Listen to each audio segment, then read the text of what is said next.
And here we are. We've done it.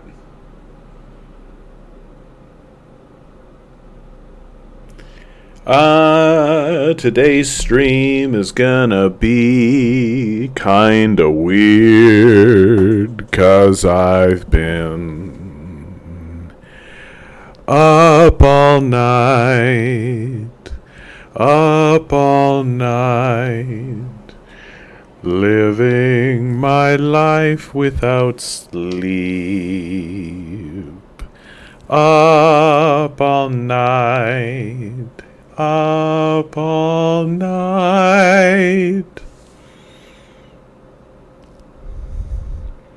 Yeah, weird is right up my alley. Yeah. Peanut Butter Beatrice, always a pleasure to see you. You're probably my number one watcher, although I don't know, there's others out there. I know that Oddity. I know you're there, Oddity. You're always there, lurking in the background. Content, you'll show up. I'm so, I don't know, guys. Like, Austin, a pleasure to see you. I feel like this last month, and this week in particular. Yeah, go Jays, go. Bloop, good to see you. Yeah, Blue Jays. They're tied 2-2 in the World Series. They could do it. They could go all the way. That'd be fun. That'd be a fun little moment for Canada and for the Toronto. Be like, yeah, the World Series, Canada, Toronto. We could win things. We can win baseball. We can hit a ball with a stick better than anybody else this year. Dude, the Blue Jays, their whole narrative for the season. Joe, good to see you. Conton, good to see you. I have a buddy who's like super, super into baseball, and he's been filling me in. And like the Blue Jays have been just like squeaking through every single time. They've been winning, but they've been winning like at the last possible moment every single time. It's like for them to win the division championship, they literally tied the New York Yankees for the number of wins, but because they had defeated the Yankees whenever they met more than the Yankees defeated them, they broke the tie, and so they were the division champion. Like, it doesn't get closer than that. It doesn't get closer than that. There's no crying in baseball. A League of Their Own. Great movie. Absolutely phenomenal movie, dude. If somebody told me that, like, when I watched A League of Their Own, if somebody had have told me that Rosie O'Donnell was gonna be like one of the heroic voices in the march against fascism, I would be like, what? Betty Rubble from the Flintstones movie? What are you talking about? Rosie O'Donnell? Go listen to some of the shit Rosie O'Donnell's been saying. Rosie O'Donnell's been laying it out, man. And what's hilarious about it is that she's been laying it out the whole time.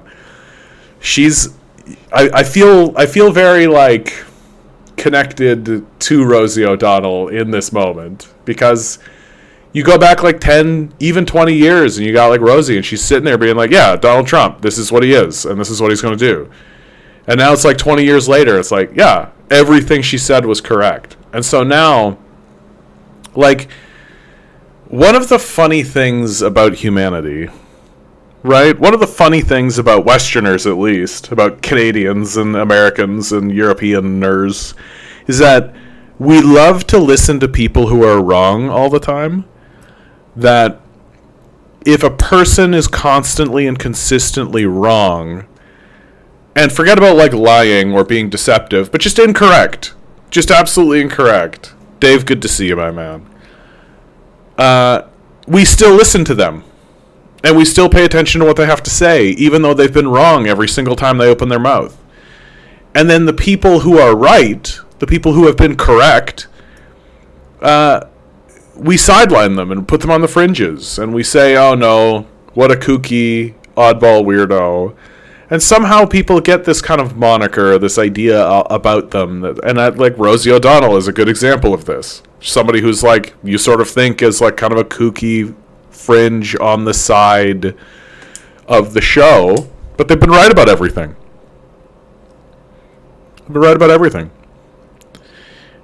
Timothy J. Bolby. Could you recommend some of Stalin's writings? Would like an introduction. Oh, you're quizzing me, Timothy. It's been a minute since I've read some of Stalin's writings. His big one, if you just go to Marxism.org, they've got his entire library, and there's one in particular that is always like, it's like writing, and then there's a big bolded one.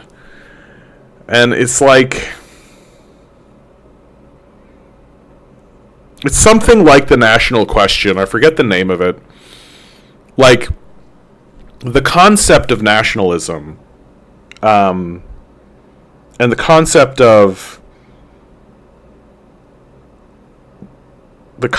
nationalism within the framework of Marxism.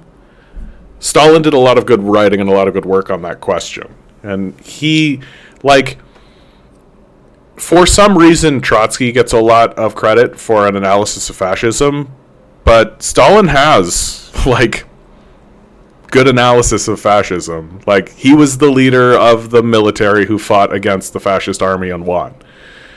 Like, yeah, the guy knew what fascism was, and he understood how to talk about it to everyday people. So, that would be my big recommendation.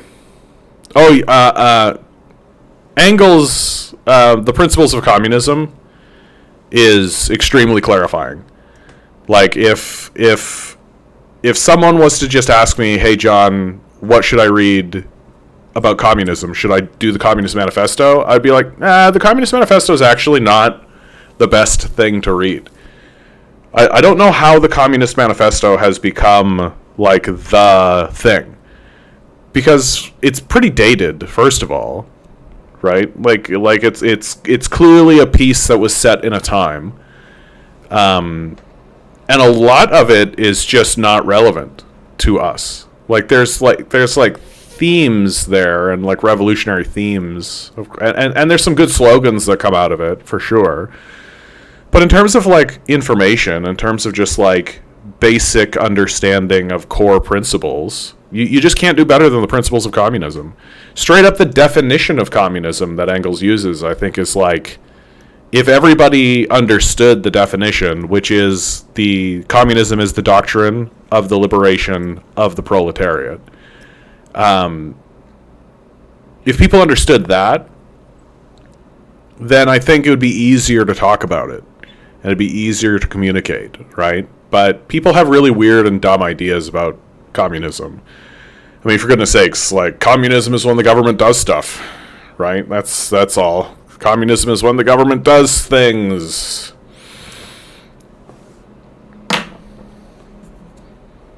Things have just gotten so silly.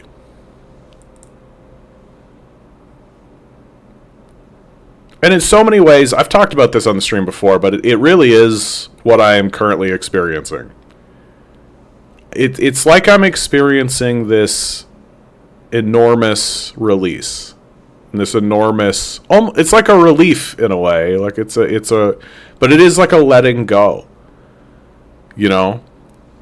That my whole life has been about ringing an alarm bell. It's been about, like, trying to be a lighthouse and trying to shine a light out into the fog and trying to be like, okay, here it's coming. Like, these are the issues. These are the problems. Hey, it's happening. What's going on? What are we doing about it? Are we doing about it? Do we even care to do anything about it? What's going on? What's going on? And just constantly trying to, like, take a swing at this idea that, like, hey, maybe we should do something, right? Maybe we should do something about this. And now it's just gotten so overwhelmingly obvious. Like now, like Gen Z is and Gen A is like an entire generation of kids that are ringing the alarm bell. Like that there's like if you are one of I can't imagine what it must be like to be like a Gen Z kid or like or a 14-year-old kid talking like a boomer in this environment. Like, can you imagine? You just gotta work hard and bootstrap yourself. Like, you would be you'd be a Dwight Schrute. You'd be a huge loser. Like, you would just be a reject for sure. Everyone would be like, what a fucking loser this guy is. Radio Halifax, did I see that you have had some videos on TikTok that have been doing very well? I feel like I saw a TikTok video of yours that had like 20,000 likes or something like that. Am I crazy? Am I out of my mind? Is this something? Am I telling tales out of school? I just see you on TikTok every so often, and recently I think I saw it's either you or someone that looks very much like you.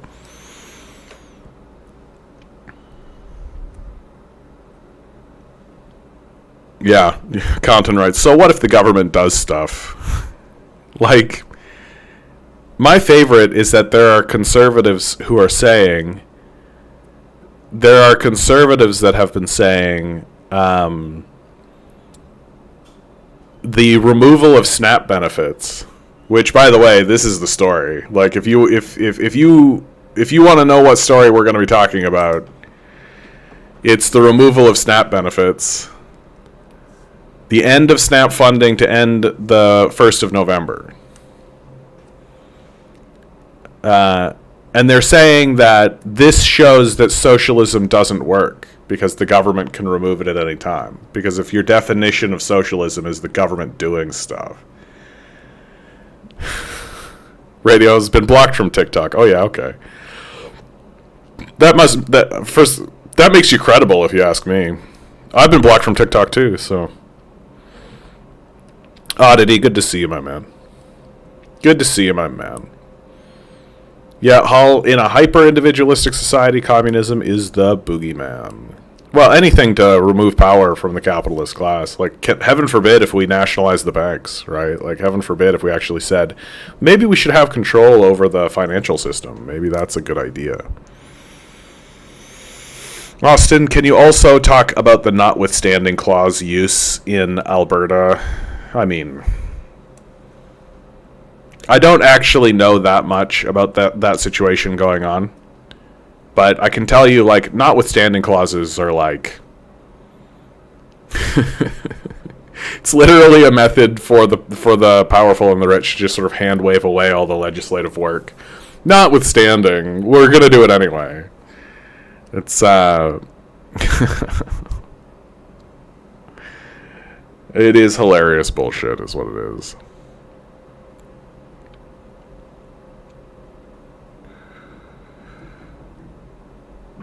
Radio says, there is a fella called Nova Scotia Commie or NS Communist. He has a beard. Perhaps it's him. He's in Sackville, not too far away. Oh, yeah, all right.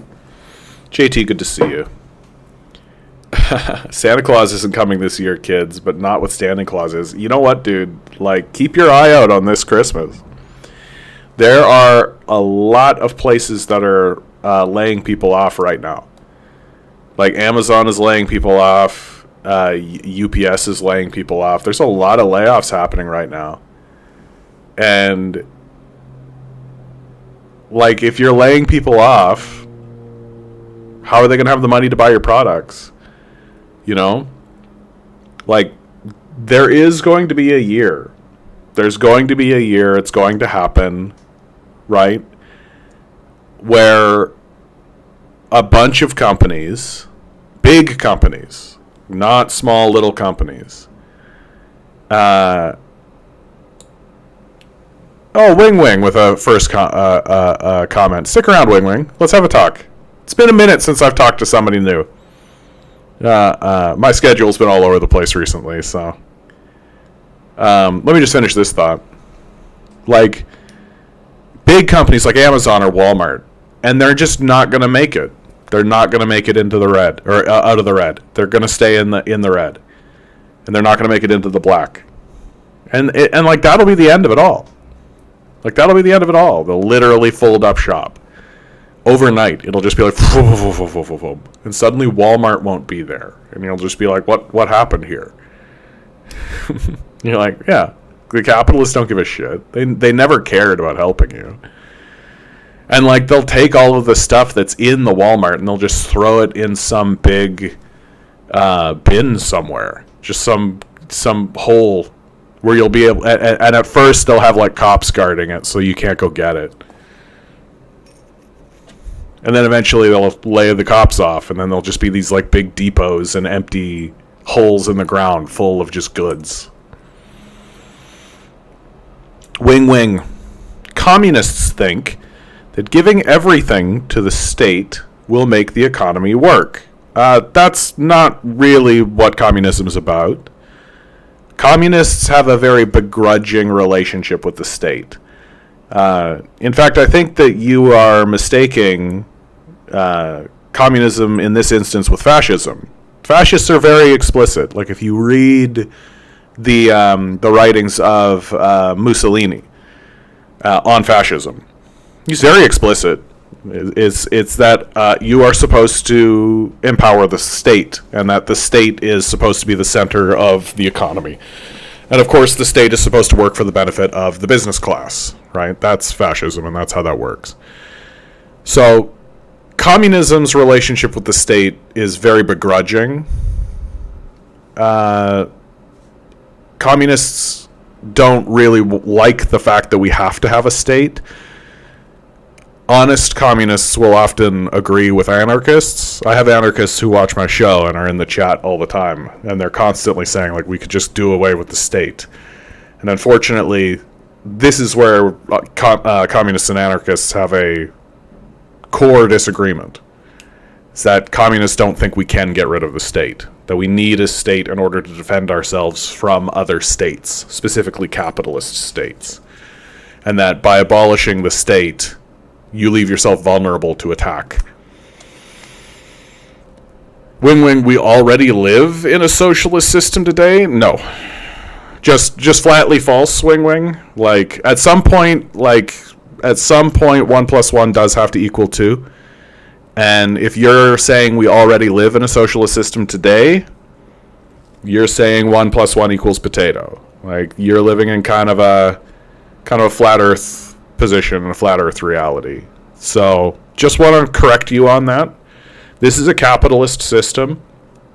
There are some capitalist countries who have decided that it is wiser to enact certain policies that alleviate suffering within the populace, or the populace has gotten enough strength and enough power to be able to defend itself from the most rapacious and psychopathic capitalist impulses.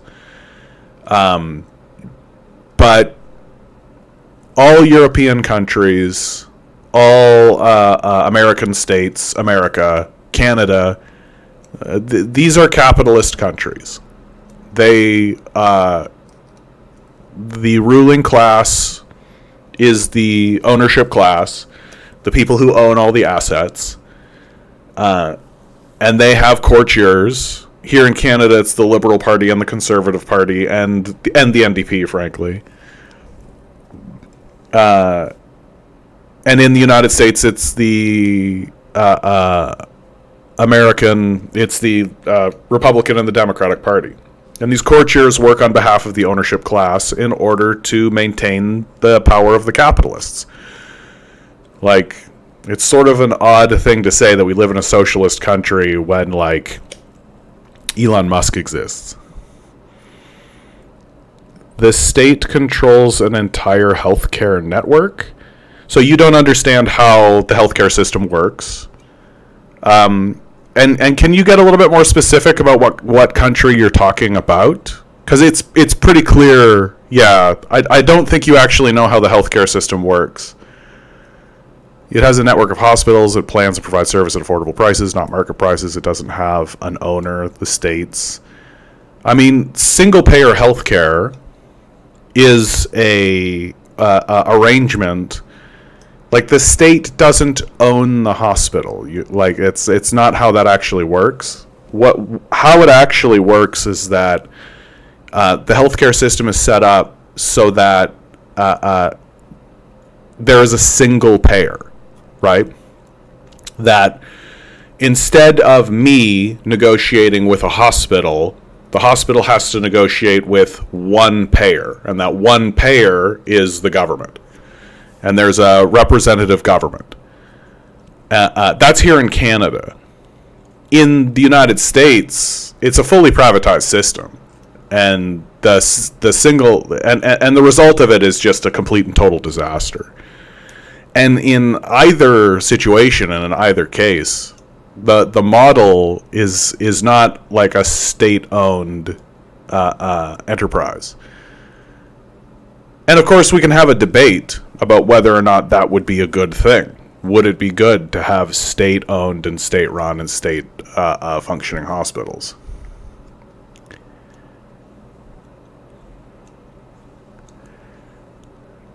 Private hospital, public hospital are completely different. If the hospital is mine, I control who I hire, how it works, and if I want to change it, yeah, and who to withdraw your service from, right? Like that's the problem with a private hospital, and why it's so psychopathic to advocate for private hospitals, because you can simply say no to people, and simply say, oh yeah, you'll just starve and die. Oh, you don't have enough money? Then you die, right?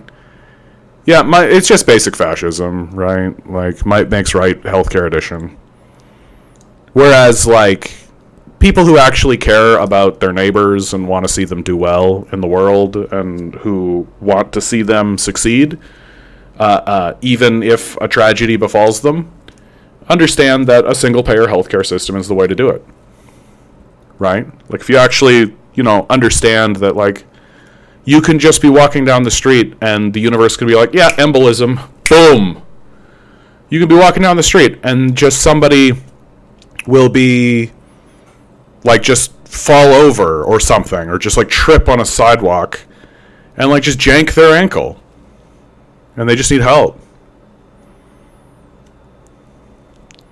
Oh, and anything would be better than private ownership. Like private ownership is an obvious disaster, especially in terms of healthcare. Like the overwhelming amount, there's an overwhelming amount of medical debt going on. There's an overwhelming amount. Like, it's so weird to have somebody come in here and actually defend a system that is obviously failing. It's like watching someone drown and being like, if you gave them water wings, it would be a real problem for them. Like, it's just a really strange position that you're holding. And, like, you seem like you're well-spoken, so I feel like I'm talking to another religious acolyte. Like, you exist within the religious ideology of capitalism and not the economic system of capitalism. Because if you actually observed the economic system of capitalism accurately, you would see it for what it is. Whereas, because you're just a religious acolyte, you hold a religious view of capitalism. It's not based in reason or logic. You can kind of just persist with whatever you want. Yeah, the problem is that the public system ignores the market. Yeah, good. Like, who cares about your stupid market? Like, we're solving a problem. Like, if someone trips and falls and breaks their ankle, they go to a hospital, they get it fixed. We don't need your stupid market for that. Who cares about your market? Like, who cares? Like, can you explain to me why the market is beneficial at all in, like, a healthcare system? Because the flaw, the central flaw of a market system for base necessities and goods is that people can't say no. They're not buying Xboxes, right? They're not buying luxury goods. They're not shopping around looking for the best deal or any of that kind of stuff. It's not a competitive market. They can't say no. If they're having a heart attack, the hospital gives them a bill and says, pay this or die of your heart attack. What do you think's going to happen? Like, what do you think's going to happen? Yeah, we're actually arguing this. I know. When a property, let me open up the theology of capitalism. The principles of the dogma of capitalism says, this is what I was taught by Milton Friedman, High Bishop, Archbishop of Capitalism. When a property operates in pursuit of profit through private decisions, it seeks the prosperity of the business. This is different from a planned state network. Yeah, we know. It pursues profit by impoverishing everyone. By plunging people into debt and then bribing politicians in order to ensure that that debt is held over the people that they impoverish. Like, please observe reality. Like, I'm begging you. Actually observe reality. Like, 1 + 1 = 2. You are not observing reality. You are living in a dream world. A religious theocracy. Like, you are, it's like talking to a religious fundamentalist. Like, it's like talking to somebody who's like, Jesus Christ is coming back at any time. And we've really got to pray hard. And I love my Jesus. I love my Jesus. It's like talking to someone like that when I talk to people like you. Like, you are a religious fanatic. And that is how I view you, and that is how I will talk to you. Because you're not observing reality. You're not existing in reality. You're not talking to anybody who actually exists within reality. You're just living in a little bubble world that is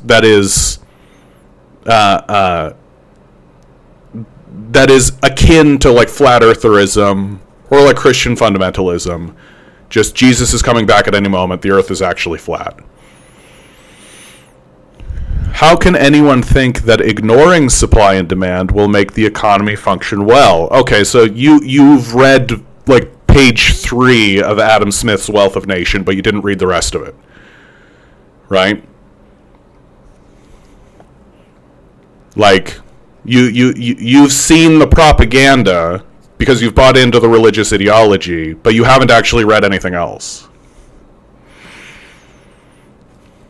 Like, and like, what's so weird is that literally every developed nation does universal healthcare, and it functions and it's perfectly fine and it's successful.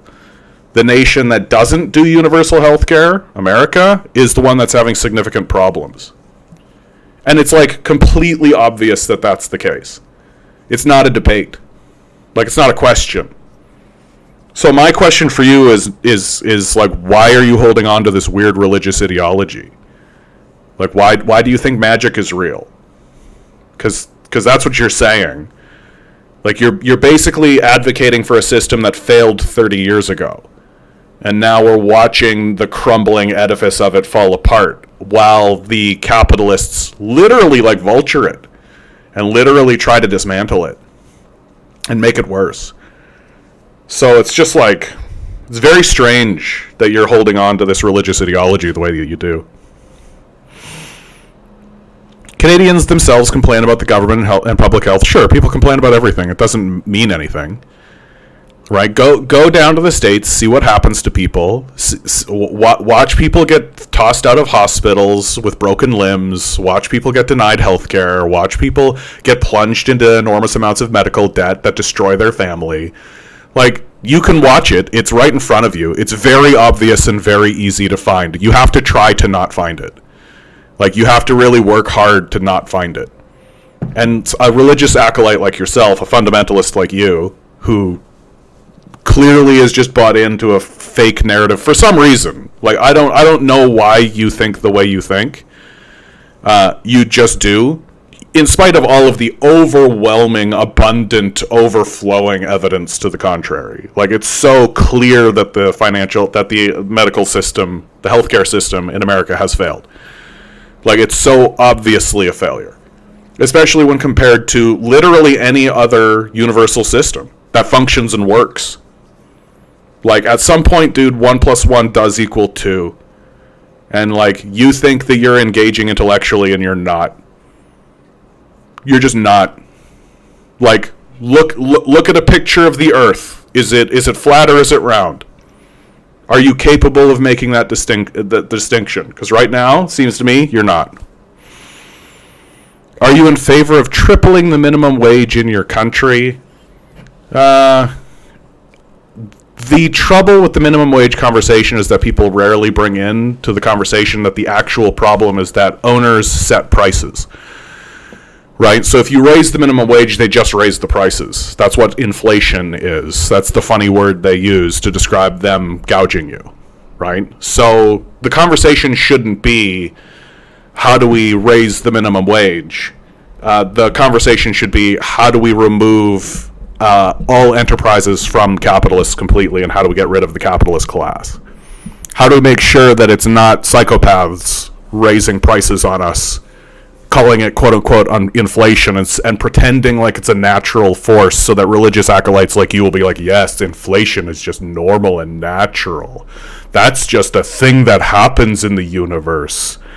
As opposed to what it obviously is, which is just rich people raising prices because they want more money. That's all. And now you're just not responding to what I'm saying. Because, again, you're just a religious acolyte, right? You don't actually think about these things. Raising the minimum wage will not increase the standard of living. Work for the minimum wage here in Toronto, and then go work for the minimum wage down in the United States. I absolutely guarantee you that you will have a better life with a minimum wage of $16, $17 than a minimum wage of $7.50. Like, this is an embarrassing conversation for you. It's incredible how detached from reality you are. Like, this is just utter detachment. Like, giving people more money doesn't help them. It's just a total detachment from reality.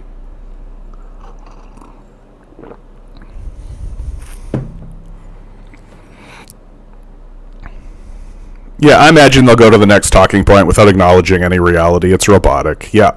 No, it is. It is like talking to like an AI bot. Like it's but that's the religious mindset, right? That's the theocracy at work, right? Like that's these people are bought into the idea. Oh, we got a first-time chatter over on Twitch. I hope you're still here, but I've been ignoring my Twitch. Here, let me move this over so I can get a better look, so I can see when that pops up a little bit easier. Just a tenacious 19 saying hi. How you doing, my man? Hope you're here to be beautiful. But this is like, I'm so glad that I came upon this understanding of capitalists and capitalism as a religion, right? Because it is. Wing wing. No one earns $7.50 in the United States except for the people who earn that, which you then state. Like, there's a reason why the U.S. has a higher average salary than Canada. Yeah, what happens when you take away the top 5% of earners from that calculation, my man? Go do your calculation again, but then take away the top 5% of earners and see what happens to your average. Like, these are the little math tricks and the little shuffle around that, like, flat earthers do, right? Like, one of the flat earth minds things, it'd be like, oh, if you hold a telescope over any body of water, and you take a look across the body of water, and you take the telescope and you'll be able to see the other side of the body of water. How can you explain that if the earth is round? Because liquids fill containers. And it will always be flat, no matter what you put in the bottom of it. It'll always be flat. Because liquids fill containers. Right? That the earth underneath of the water is round. Right? But the water is a container. So, your dumb logic fails. Because it doesn't work. In the list of income left over after paying costs, the U.S. is at the top. Yep, remove the top 5% of earners, my man. I don't know what to tell you. Like, go take a look at your numbers. Go remove the top 5% of earners, see what happens to your numbers. Like, yeah, imagine doing this for free. I know. JT, that's perfect. That's the perfect comment.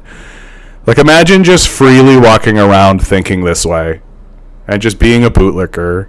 No Americans move to Canada. Just a bootlicker, man. Holy cow. Sock Now over on Twitch. Good to see you. Tenacious19 says, good to hear a rational person. I mean, at this point, it's just obvious, isn't it? Like, it's not even like, I guess it is rational. But, like, I feel like the thing that, if I could snap my fingers and change one thing about the discourse across the entire world, it would be just to fundamentally understand that the people that we're dealing with are no longer reasonable. That they never were. That capitalism is a religion, and that the people who are engaged in it are worshiping money. That what we're looking at is like a cult that worships money, that views the people who have money as like a type of priesthood, and the hierarchy of that is ordered literally by just who has the most money. So if you're at the top, you are at the top of this hierarchy, right? And it's completely self-interested, right? That selfishness is a virtue within the religion. And of course, they have to venerate their system of chaos, which is the market, right? The free market. So essentially, their entire religious belief system operates around this theory that says money is God. Pursue profit, your God, above all else, to pursue glory for the self, because that's the only thing that matters, and do so within a chaos system that incidentally is killing the planet. Wing, I don't think you know what socialism is. Like, I just don't. You've really shown to be an unreliable source of information already. You've been here for like 5 minutes, 10 minutes, and already it's just like, yeah, we know that you don't know what you're talking about. Like, if you'd like to know what socialism is, stick around, because like you're living in a period of like desperate stagnation within the heart of capital. Like, capitalism is literally impoverishing its own people. Like, it's literally sending ICE agents around and rounding people up and sending them to concentration camps. And you're in here, like, spewing stuff that wouldn't have been convincing 15 years ago. Right? Like, this is old propaganda. This is, like, lame boomer shit. Like, this is garbage nonsense that nobody takes seriously anymore. Like, just nobody takes seriously anymore. It's like just old man shouts at cloud kind of stuff. Like phrenology, just debunked garbage that doesn't work. Like, a centralized state sets the standards and mass produces. Various decentralized elements develop their own. And the best wins. Yeah, that's where you go wrong. And the best wins. Like, such garbage thinking. Like, just literally not how anything actually works. Not how anything actually happens or gets done, right? Capitalists don't compete with one another. They create monopolies. And if there are separate entities, they just create a cartel, right? And then they negotiate with one another to raise prices consistently on you while producing like the barest minimum of a product that is considered acceptable. That's what actually happens, right? In reality, if you would observe it, but you don't. Wing Wing says, you'd rather eat a standard brand of bread made with the same state formula than several different loaves from different bakeries. Yeah, if everyone got to eat. Right? Like, the problem with capitalism, the system that you're defending, is that it's fine if people don't have bread. Like, it's just fine with starvation. Right? Like, that's what capitalism does. That Communists are often made fun of for having bread lines, but bread lines mean that you get bread. Whereas in capitalist systems, you don't get bread. You're just told to fuck off. And in a crisis or an emergency, you know what capitalists do? They suddenly give bread away because they know that they have to or people will starve. Yeah, centralized state, BlackRock enters the chat, yeah. The problem is that socialism can't distribute things properly. This is just like... Says you? Says who? What are you talking about? Socialism can't distribute things properly? You know what's really weird about these sorts of comments? Hey Mark, how are you? Like, what's so odd about these kind of detached from reality, not observing anything, flat earth kind of nonsense commentary that doesn't pay attention to basic history, like literally kindergarten level history? There's just no evidence. It's just something you say. And it's supposed to put me in a scramble to be like, oh, I provide all these stuff. But you don't care. Like, you don't care about the evidence. You never have cared about the evidence.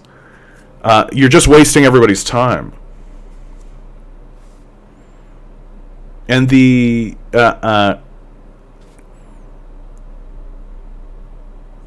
like,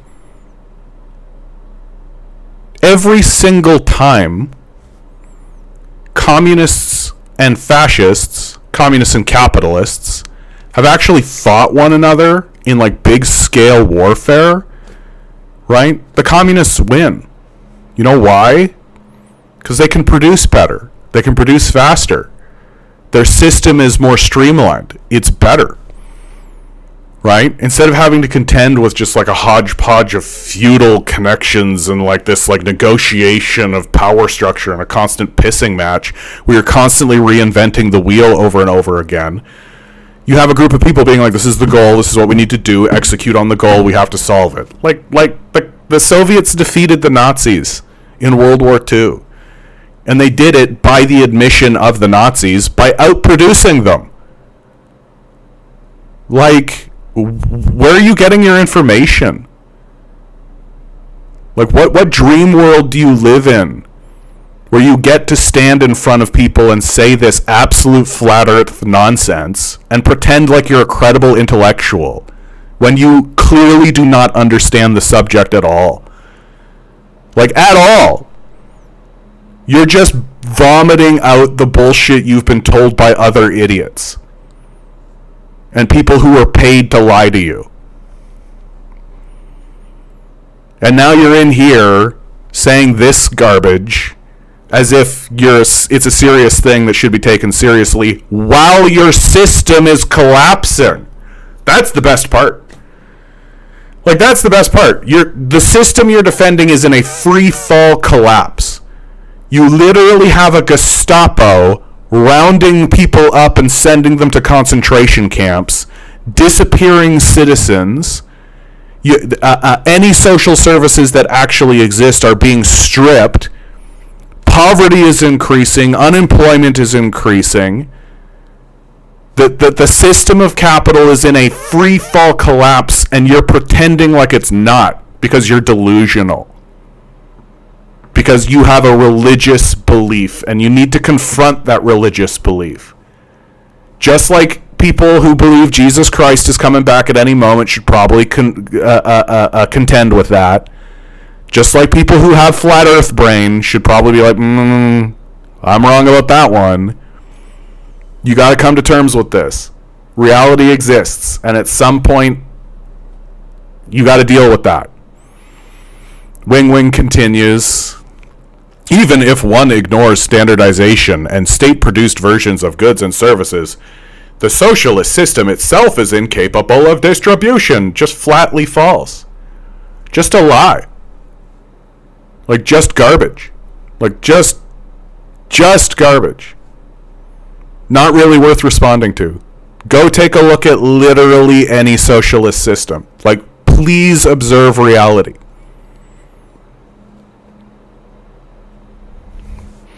The Twitch chat's going.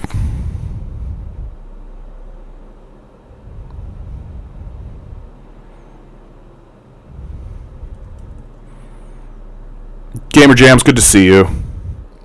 What do I think of Grokkapedia? Yeah, it's just them trying to set up like a little AI god, so that people like this Wing Wing will be like, the AI god said that, and so that is true because Elon said so.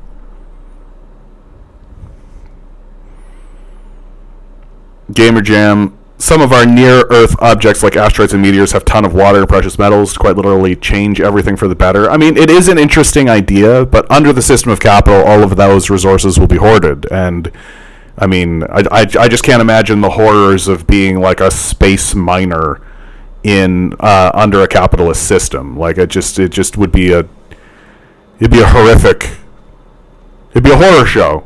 It'd just be an absolute horror show. Like, straight up, like, kids in coal mine kind of shit. Gamer Jam. Socialism. We all work hard, all chip in, share the benefits. We own things together, support each other when needed. Yeah, I mean, like, what a novel idea. Yeah. Elaine's. Wing Wing. The thing that stagnates society is making education cost money.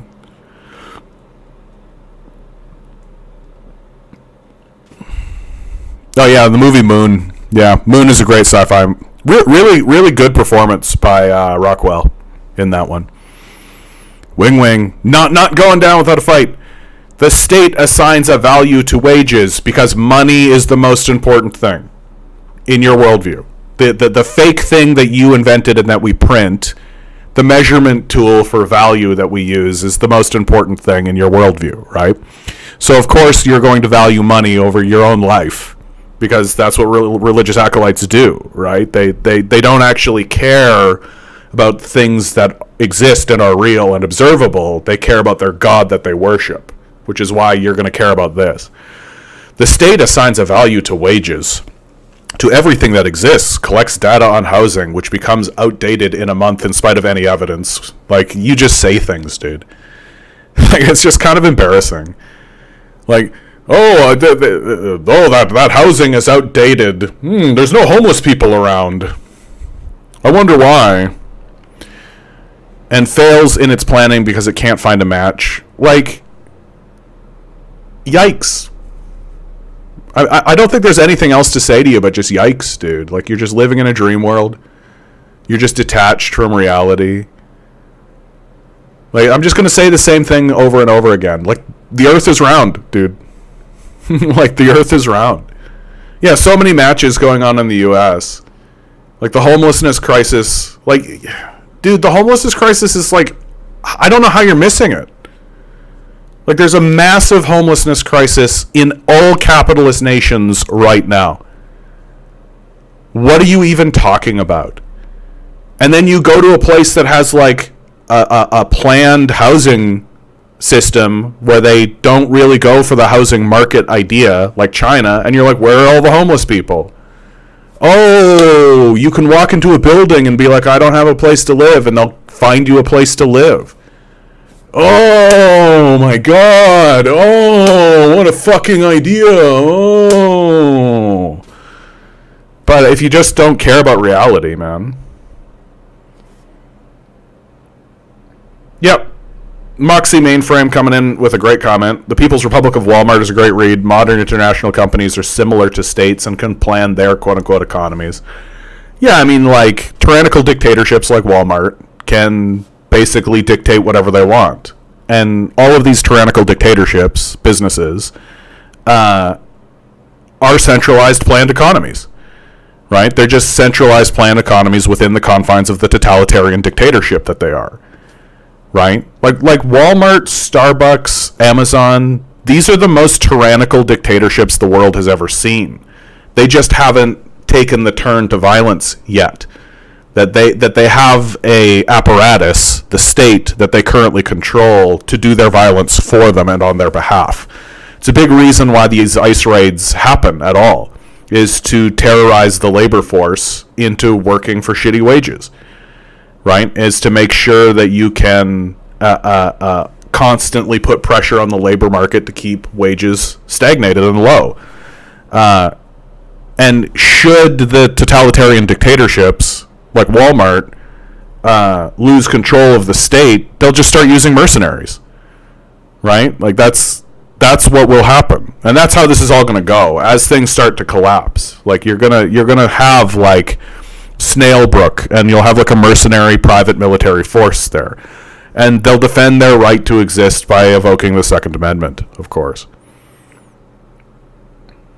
What kind of logic can someone have who thinks having more money in circulation than goods can cause problems? The logic that says money doesn't exist and isn't real.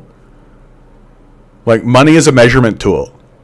What's so funny about your religious worldview of this putting money ahead of human life and profit ahead of human life is that you're fundamentally saying, like, the way you think is no different than saying, oh, we can't build that building, we'll run out of inches. Like, there is literally no difference in your worldview and the statement that I just made. That is a one-to-one parity. It is an exact analogy. No, we've got all the brick, we've got all the material, we've got all the labor, we've got everything we need to build this house. We can build the building. We just don't have enough inches.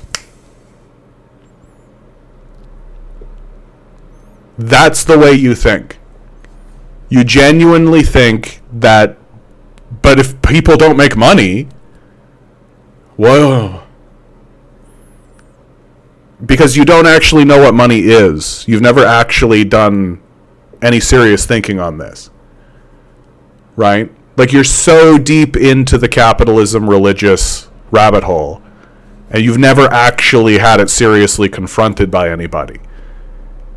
That you actually think that an invisible, like, abstraction of measurement itself has value and itself is the purpose of things, when it's worthless. It has no value whatsoever. If you were alone on a desert island, you would trade all of the money in existence for an apple. Like, money has no value. It's not worth anything. Yeah, money is a lie agreed upon, like religion. Yeah, John, good to see you.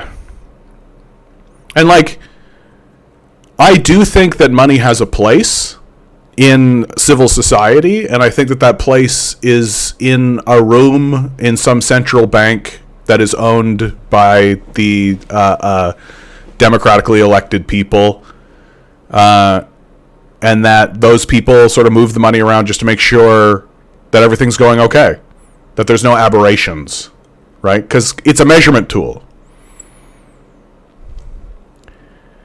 No socialist country operates according to that logic either, because they are punished by the market itself. If by the market you mean literally the military comes in and destroys them. Like, this is where your completely delusional worldview sort of runs out of steam, right? Is that you pretend that what happens in socialist countries happens by some invisible force of a market, when it's literally the military going in and overthrowing them with, like, military force. And you just refuse to acknowledge that that happens. Because you're not actually living in reality, where the rest of us live. And it's gotten, like, obvious and embarrassing. Yeah, Ayn Rand losers. Yeah, look at Javier Milei. Yeah, it just needs to be bailed out constantly. Eleni says, we agree upon the value of money, but what happens when we stop agreeing money has value? Well, then the resources will be held, like, right now, resources are withheld from the populace through this kind of tacit agreement of money, but eventually the resources will be withheld just by force, right? Like, there will come a time where the ruling class will just be open about this shit, guys. They'll just be open about it. Like, public executions will come back. Like, it's this. We're not in playtime here. Like, we're talking to, like, delusional people like Wing Wing, who thinks in this, like, very abstract religious way, while the system he's defending is literally trying to bring back public executions. Like, why do you think they want to do that? Right? Like, why do you think they want to do that? Like, what do you think the purpose of lynching was? What do you think the purpose of crucifixion was? Like, what do you think the purpose of, like, public torture and execution is? What do you think the point of it is? It's to illustrate to the public that we're in control and what we say goes, and this is what happens if you disagree. And it's just going to be open like that. Use the money or face the rope. Like, there's no mystery. John says, to be fair, both sides deploy military violence. Yes, the man that was getting beat up, he fought back. Yeah, he's just as bad. You're right. Wing. It's called supply and demand. Page 3 of The Wealth of Nations I read in high school once. If we set the rent price at 50, electricity at 10, and water at 5, congratulations. Salaries won't stay the same. Who sets the salary? Like, you're pretending like this is all just like a natural force, and you can hold that view because you don't know what you're talking about. Right? Who sets the salary?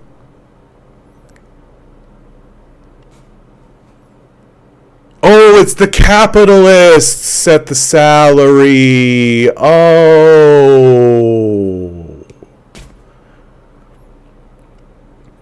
Yeah, this is like one of those black and white propagandist films written by the oil industry. Yeah. John, I meant, for example, Stalin v. Hitler. Yeah, I mean, one was a psychopathic Nazi force that murdered 20 million Russians, and the other was defending themselves. They're the same, for sure. I mean, we should probably...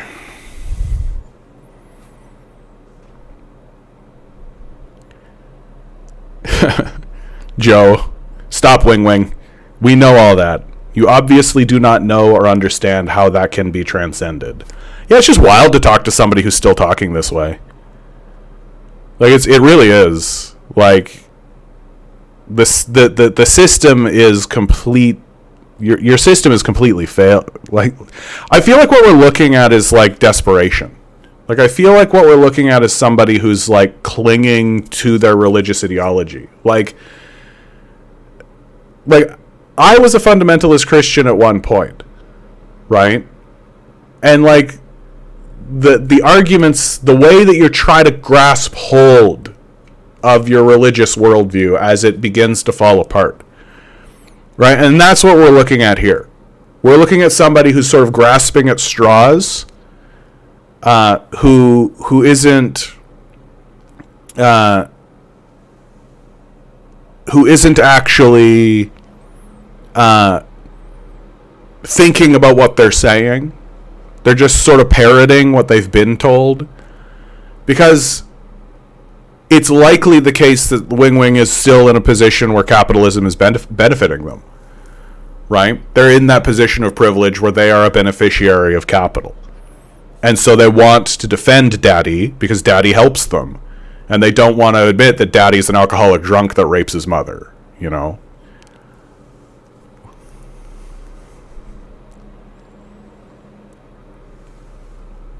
Wing, salaries are initially estimated based on speculation. Oh, that's a great way to build an economy, is through speculation. However, they can, especially when your speculative market is always wrong. Like, that's my favorite. Like, this speculative market is always wrong, 100%. That's why capitalism collapses every 7 to 10 years, right? Wait for this AI bubble to pop, man. That's going to be so fun. It's going to be so cool to watch, like, millions of people get laid off simultaneously. It's going to be hilarious. Because, like, they're always wrong. How to rule asteroid, good to see you. However, they only change when there is a needed for a specific professional, such as a doctor. Yeah, you know what they do? They create slave systems. Here in Canada, the slave system we created is called the Temporary Foreign Worker Program, and they import slaves from countries that they bomb. So they'll go into a country, overthrow the leadership, sometimes create a genocide there, and just bomb it and like create disaster wherever it is. And then they'll open up a policy in the home front in Canada and say, hey, if you're a doctor, come to Canada. We're not bombing that. And people do. And when you have people coming from like war-torn countries that you are responsible for tearing by war and stealing their resources, they're willing to work for cheap, and that undercuts the market. So like your whole argument is again not really connecting meaningfully to anything resembling observable reality. You're not actually even trying to observe reality. You're just parroting whatever your dad told you or whoever you're hearing this from and still believing it. Like it's like a religious ideology. And I really wish that you started to actually talk to me as if it was a religious ideology, because you're talking as if it's a science and it's not. Like everything you have said is just like like not any different from like, well, if Jesus wasn't a real person, then why does it say Matthew 84:32? And so he spake upon the people. Like you sound exactly like that. Precisely like that. Wing Wing says doctors earn higher salaries in all countries because it's a job that's always in demand. Okay. It's just like a statement. Probably the first accurate statement you've made. Like, yeah, a highly skilled profession will likely have a higher salary than one that is not highly skilled. And I don't think you'll ever find anybody who disagrees with that idea.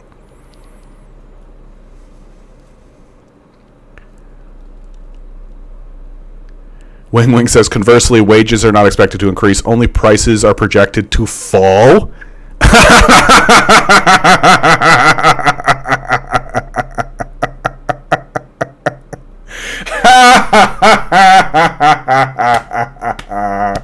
Price is expected to fall.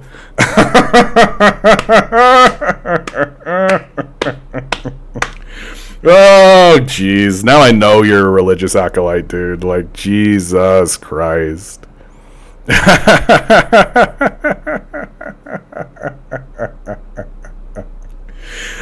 Price is expected to fall.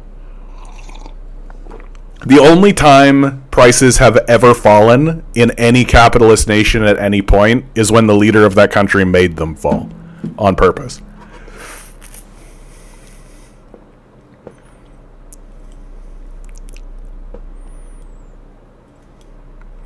Yeah, Joe. They haven't responded to a thing you have said. They just keep spouting shit as if they're teaching us something. Yeah, it's just kind of embarrassing. I think it's useful to see, though, right? Like, it's useful to just see the religious acolytes. It's just useful to see that there are people in the world who are completely bought into this, in spite of any evidence to the contrary, right? Just like flat earthers, just like religious fundamentalists and fanatics, Zionists, right? Like their worldview isn't based in observable reality. It's this sort of self-contained argument that self-justifies itself, and they're either incapable or unwilling of acknowledging its overt falseness. And the likely reason why someone like Wing Wing is not really capable or interested in seeing past his religious ideology and religious worldview is because he benefits from it, right?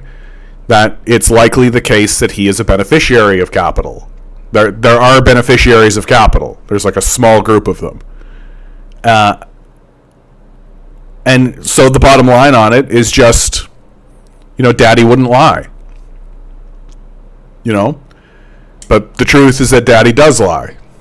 It's one of the major features of capital, right? The whole thing is built on a giant, massive group of lies. Misty Lane says, I think Right Wing is a CIA plant. I mean, if he is, he's just embarrassingly bad. He's just talking at us, not to us. Yeah. It's no, it's just religious brain, right? Or an AI bot.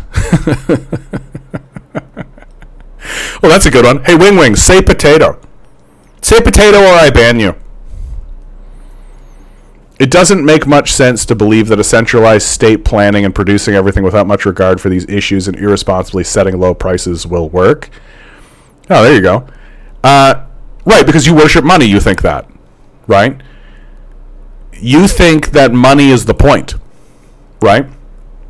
Like, here's a real clear example, and like, it's okay. The worldview that you hold, this religious worldview that you hold, is extremely well held within, like, the highest ranks of the society, right? So, like, the Economist or the Financial Times thinks the way that you think.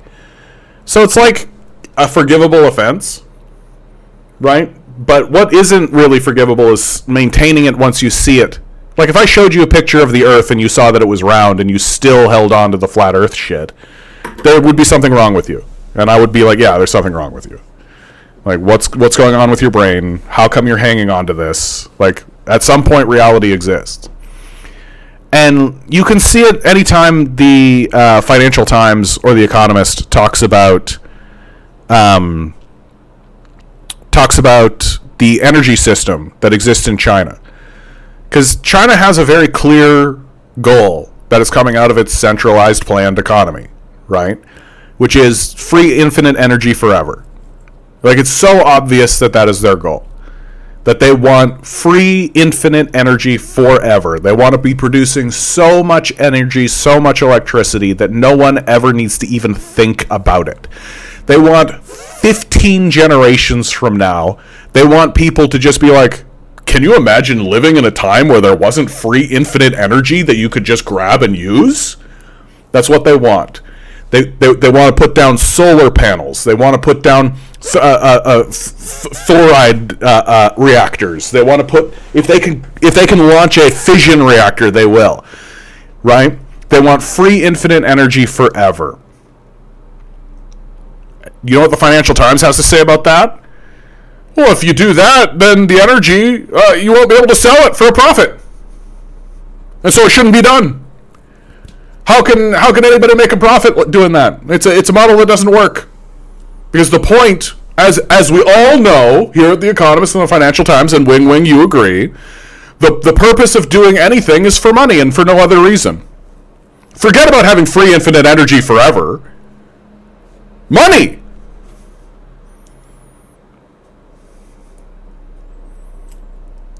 Like, I hope you understand how silly that sounds. Because it's very silly. It's just a very silly worldview. Economists always win against communists in official debates, such as who? Who versus who? What debate? When?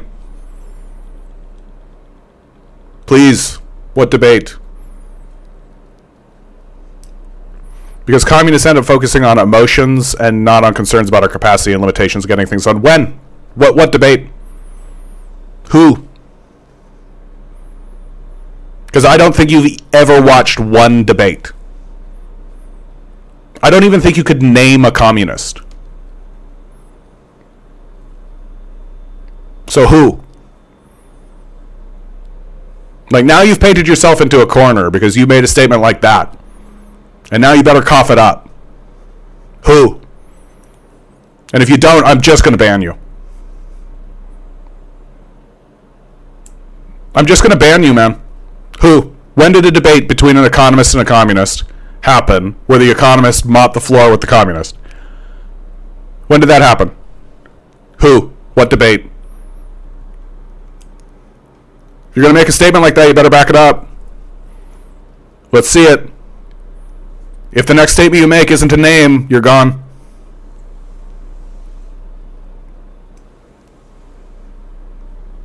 Because now you're making, like, evidentiary claims. Right? Now you're stepping outside to watch a debate between Richard Wolff. You think Richard Wolff loses debates? Embarrassing for you. Just truly embarrassing, my man. Like, that's how I know you're a religious acolyte. That you think Richard Wolff is losing debates. Yikes. Yikes. Yikes, yikes, yikes, yikes, yikes, yikes, yikes, my man. That's a big yikes. Yeah, the type to think Ben Shapiro quote unquote debates and wins. Yeah, just yikes. Yikes, yikes, yikes, yikes, yikes. Like, oof. Like, and imagine listening to Richard Wolff and thinking he's appealing to emotions. Like, yikes. Yeah, Jordan Peterson totally won against Zizek. Yeah, exactly. Even though that was just like the weakest debate performance ever. Like, no. Like, again, I just circle back around. It's just like it's important to see this, guys. It's important to see like the religious mindset of it all, because that's something that like I don't see anywhere. I don't see people talking about it. I don't see it like it should be brought up constantly. It should be point number one. It should be the thing that we are pointing out and we are discussing. And this conversation with Wing Wing should show you exactly that. Because it is so clear and it is so obvious that this is a religion and a religious ideology. And that money is being worshipped. That money is being worshipped as a god. And that the people who are at the top of this are like a hierarchy of priests. That they view themselves that way. Like, what do you think they're saying to you when they call themselves quote-unquote job creators? What do you think they're saying? So, like, my hope is that through doing this, I can convince anybody, anywhere, at any point to ripple this into the society. Start discussing capitalists as religious fanatics. Because they are, and Wing Wing is the perfect example of that. Just absolutely embarrassing himself in our chat. Like, absolutely coming in here and really trying to hold up the torch of capitalism and utterly embarrassing himself. Really showing that he's not observing reality, that he's not paying attention to what's going on. That it's just a parroting of propaganda points like a cult. And nothing else. And like this deflection, this like moving away, not actually addressing things that are said, right? Socialism has a protectionist vision. Yeah, protection of people. Socialism seeks to protect workers and protect the people from capitalists. That's accurate. Because capitalists are psychopaths who will literally march militaries into their own country, let alone other countries. Right? Like that. This is what's so embarrassing about people like you, right? Like, the president of the United States is literally invading his own cities. And you're like, capitalism's working, baby. Got it. Not observing reality. Got it. Content writes, Richard Wolff is the most mechanical socialist economist ever. Dude is dry as sand. I mean, I think that Richard Wolff is actually pretty accessible. I think Wolff does a pretty good job of, but it sort of depends on the Wolff that you get. Like, if you seek out the more fundamental and like the basics, the socialism for dummies side of things, Wolff is, oh yeah, gamer jams. Not just everything being overrun by crappy content generated by AI is going to kill the internet for sure, dude. No, and I think they're doing it on purpose. I think that the ruling class sees what the internet is capable of, and it sees its potential, and it sees its power, and they want to kill it. They want to kill it, and they want to kill it without having to actually kill it. They just want it to become so useless and full of junk that nobody will use it, and they want to disempower it, right? They just want to make it a toy. Like, if they can have you staring at the phone just being like, oh, boobies, like, then you're pacified. Like, for them, all of these smartphones and the internet and everything is just a pacification tool. But they understand its revolutionary potential as well. So it's funny because the internet is like both. And so they want to use it as a pacification tool because it's effective for that.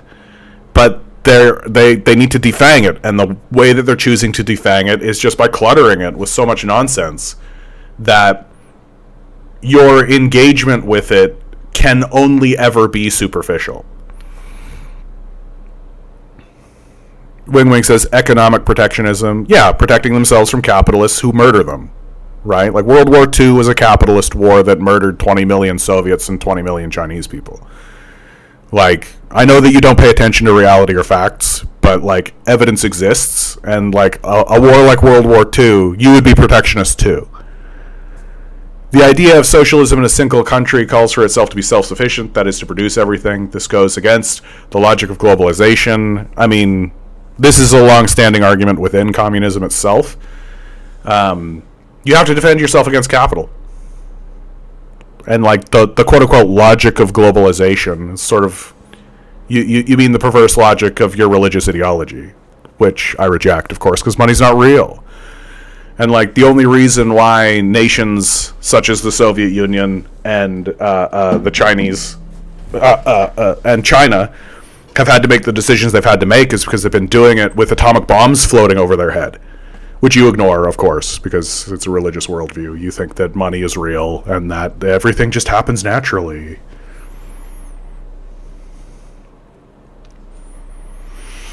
Yeah, the capitalist vision of globalization, which is nihilistic at best. Oh, we got a first-time chatter.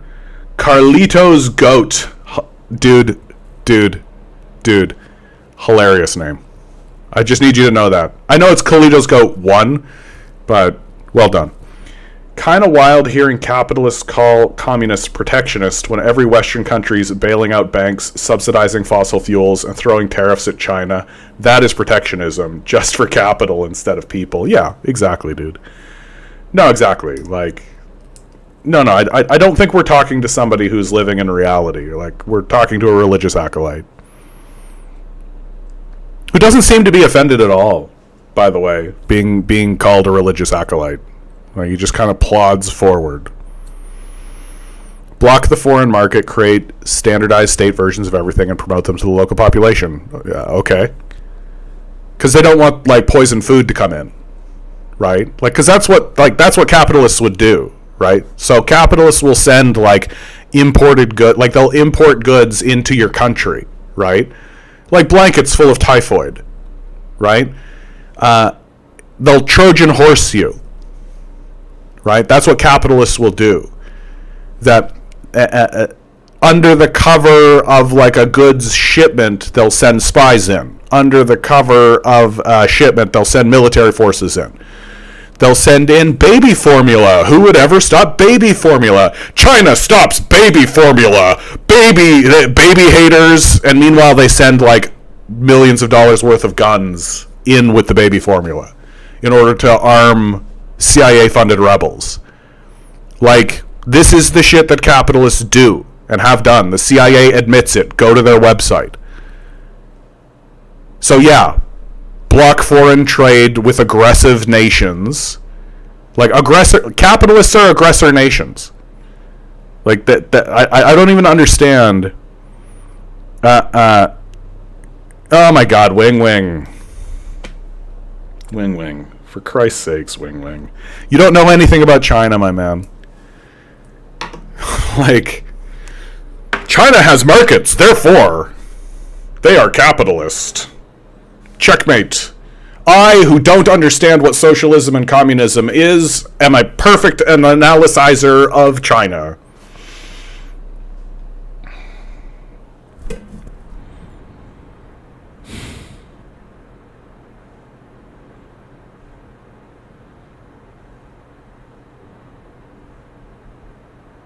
How do I approach this one, guys? How do I like the Chinese Communist Party, as upheld through the National People's Congress and the people of China, own the banks. They own the resources. Right? They own the core fundamental of the economy. Right? They own the root of the economy. You understand? Like, you can have your market, right? But if you try to operate within that market on principles that run counter to the Chinese Communist Party, they're just going to say no. And they have, and they do. All the time, constantly. And if you try to operate in that market with your dumb capitalist ideas that fail and don't work, the Chinese communists just ignore them and then do what they like. Like, they're happy to allow a market to exist to trade genes with one another. And like, oh, you want like Playboy magazines and Xboxes and PlayStations and Nintendos and CDs. Those don't exist anymore, but like goods, sure, luxury goods, sure, but like for the fundamental building blocks of how to stabilize and keep your economy prosperous, the baseline of it is state-owned control over key enterprises. Yeah, you should explain why the cities in the special economic zone possess greater wealth than most Chinese cities. Right, because of wealth extraction. Right? Like, they're running experiments constantly in China.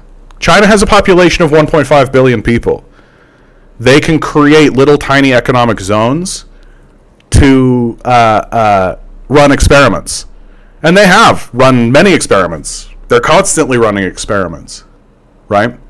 It's actually part of the process of ascending through the National People's Congress, is to become the leader of a small community and run economic experiments in it. And if you run economic experiments successfully, and they actually work according to your idea or your theory, right, then that is seen as a positive. And so you ascend through the National People's Congress by doing that. And so these special economic zones, what they're doing, right, is they're allowing certain capitalist ideas to exist in small-scale format. And what they're finding is the same shit that we're finding, which is that it leads to wealth extraction. So yes, of course the special economic zone has more money because they've extracted it.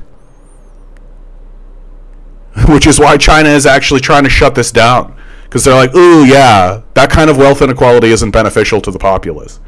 It's not actually good to have small groups of people with lots of money and everybody else with not a lot of money.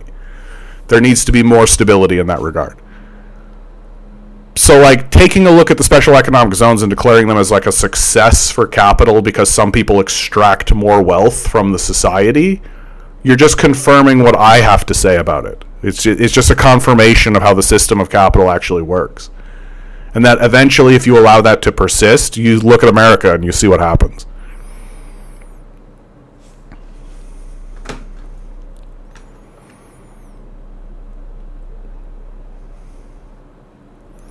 Misty Lane says that's why they outcompeted America for the longest time and only collapsed because they allowed themselves to do so. You asked a question here, Misty Lane, at some point, and the Soviets, you asked the question directly, and I'm just not finding it again.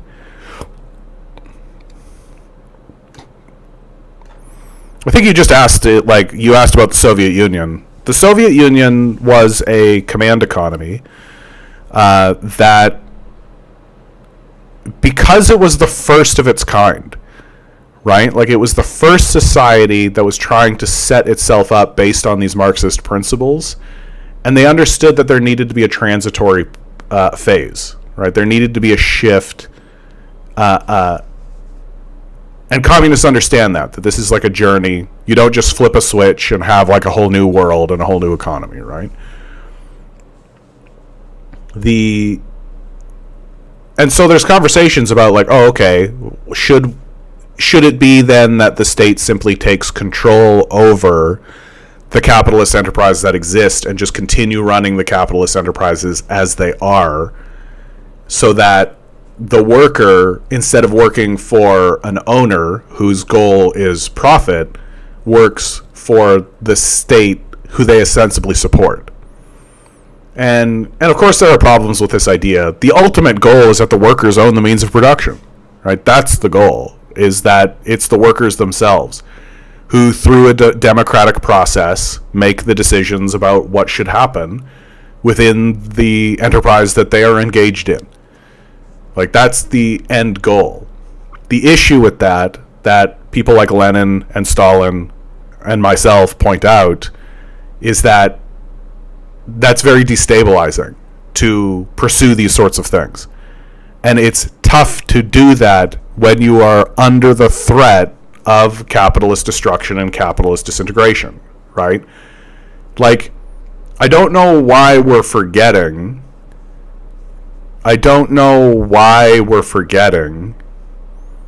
the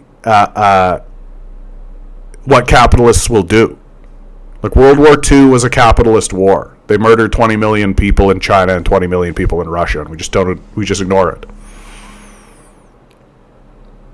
Wing Wing says Singapore followed the example of Hong Kong and China's special economic zones. It was actually the opposite. It was actually the opposite of that, Wing Wing.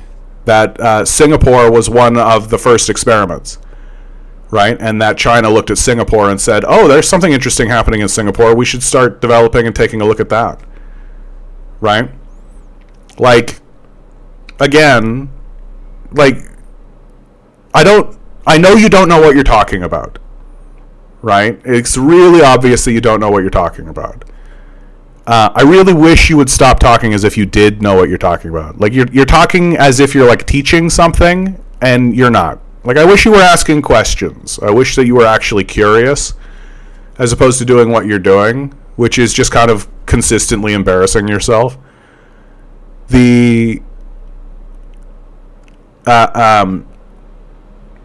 So China actually follows Singapore.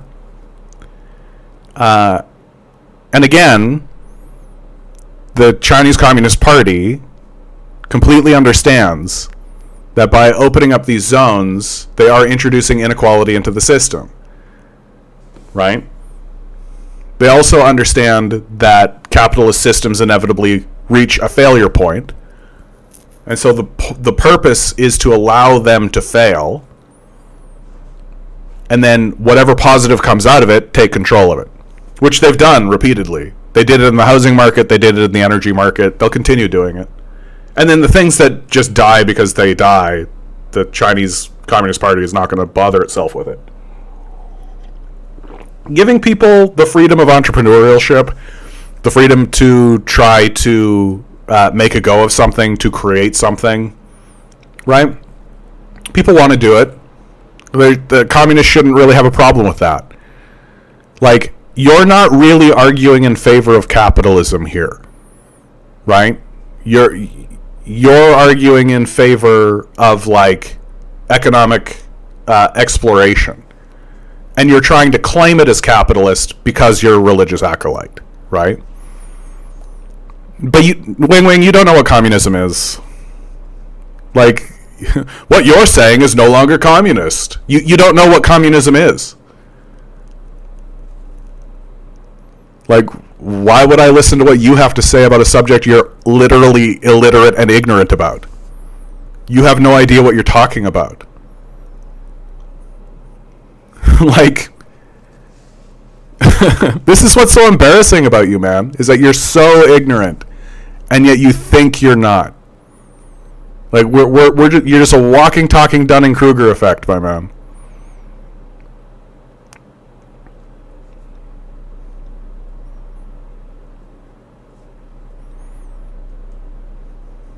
Misty Lane, America would have never reached the level it was without the Soviets, and the reason America is in the state is it now because it's unfettered capitalism without a rival like the Soviet Union. Yeah, I mean, I think the biggest problem that the Americans are facing now is that when their systems were set up, they were set up by people who understood the nature of what they were doing, and also understood that there was a layer of propaganda that needed to exist in order to convince a gullible populace like Wing Wing to buy into it. And now there's like a new crop of ruling class who have inherited these systems, but they're true believers. They don't know the difference between the propaganda and the system, and they don't know why the systems were set up in the first place. and they're starting to discard the systems. They're starting to be like, why do we even have that? And just get rid of it. Failing to understand, like, that's really important. Like, USAID is a good example of this. They just dustbin USAID because they're just like, this is a waste of time and money, and who cares about this? And it's like literally American soft power in the world. It's literally how America projects soft power into the world and like organizes itself on the global stage. And they're just like dustbinning it because they don't know what it is, they don't know what it's for, and they don't know and they don't know why it was created in the first place. And they're too stupid to understand why. And so we're just entering a phase of like true robber barony, where like the robber barons will take over, and they'll just operate that way. They won't even try. Like, they won't even try to propagandize you. Like, a journalist will get the chutzpah to ask them quite like, why are you doing this, or any of that kind of stuff, or like, don't you think this is going to hurt people? And they'll literally just be like, nah, probably. I don't care. Next question. Get a better job. I'm not your mother. Like, that's the kind of stuff that they'll say, and they just won't give a fuck. They're already saying it. They'll just be as open as possible. Like, literally, we'll see movies and television shows where the protagonist will talk this way. Like, you guys are not ready for what's coming, man. Like, you guys are not ready for the level of just, like, absolute horror show. Like, rewatch The Boys, but think Homelander is the hero. Like, that's where we're going.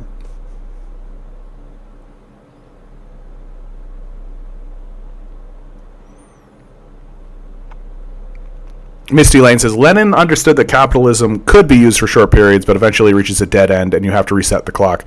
Yeah, the problem with capitalist systems is that they eventually die. Like, they kill themselves, right?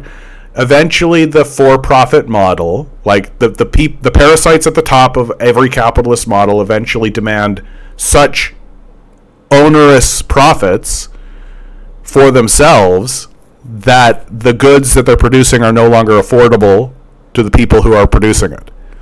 And so the system collapses and the system fails. You see that the clearest modern day example is the solar panel market, where China produced so many solar panels that they could no longer sell the energy for a profit, right? And so the capitalist enterprises that were producing the solar panels folded. So they were just like, oh, we can't make a profit doing this anymore, so we're going to fold. And China came in, took over the infrastructure and said, keep making those solar panels, baby. And the economists and the Financial Times and all the capitalists are like, but you can't make any money doing that. How? The whole reason for existing and living is exclusively and only for the pursuit of profit. This isn't the God I'm worshipping. Meanwhile, China's like, yeah, we want free infinite energy forever. Solar panels. More solar panels.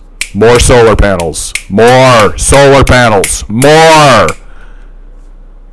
Literally every single year for the last 10 years, China has made more solar panels than have existed previously. That's called exponential growth. That's the line going up like that. That's...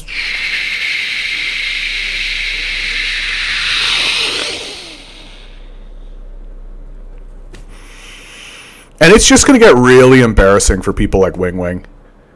Like, it's just going to get so embarrassing, dude. And pretty soon, frankly. Like, pretty soon. Like, it's 2025 right now.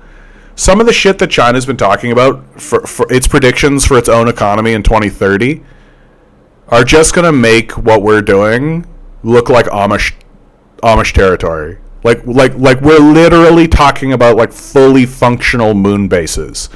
We're literally talking about, like, quantum computers and fission reactors, like literally like a sun that is activated on the surface of the Earth. It's there is shit happening in China, and even better, here's the best part, right? China understands what's happening right now, right? It's not like us.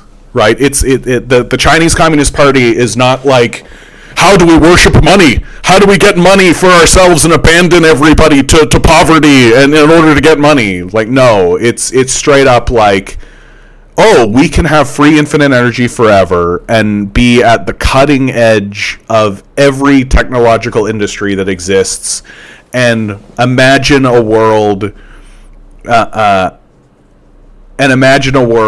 oh, here we go. Sorry, I got totally derailed because wing finally put the red hat on, right? Make America great again. Oh, cutting public spending to reduce the inflation the U.S. has endured during the Bidens and government. The Democrats and the Republicans are allies that work together for the system of capital, and I've fallen prey to the propaganda believing that they're enemies when in fact they're actually friends. Good cop, bad cop, good cop and bad cop. One cop comes in, threatens your life. Another cop comes in, cup of coffee, donut. Oh, you confess to the guy with the donut, 'cause he's nice. And he says he'll give you a good deal. Then he turns to the bad cop, they both shake hands, and they send you to your cell. Yeah, that's the deal. That's the deal. Like, that's the deal. Anytime anybody brings up, like, Biden was better for him, Trump is no, and then, oh, well, the Democrats, and oh, the Republicans, you're just falling for it. You're just falling for it, my man. You're just falling for it, hook, line, and sinker. Straight up, like the game that they have put in front of you is, look at us, we are enemies, we don't like one another, wink. Yes, let us stand in front of one another and actually have a debate.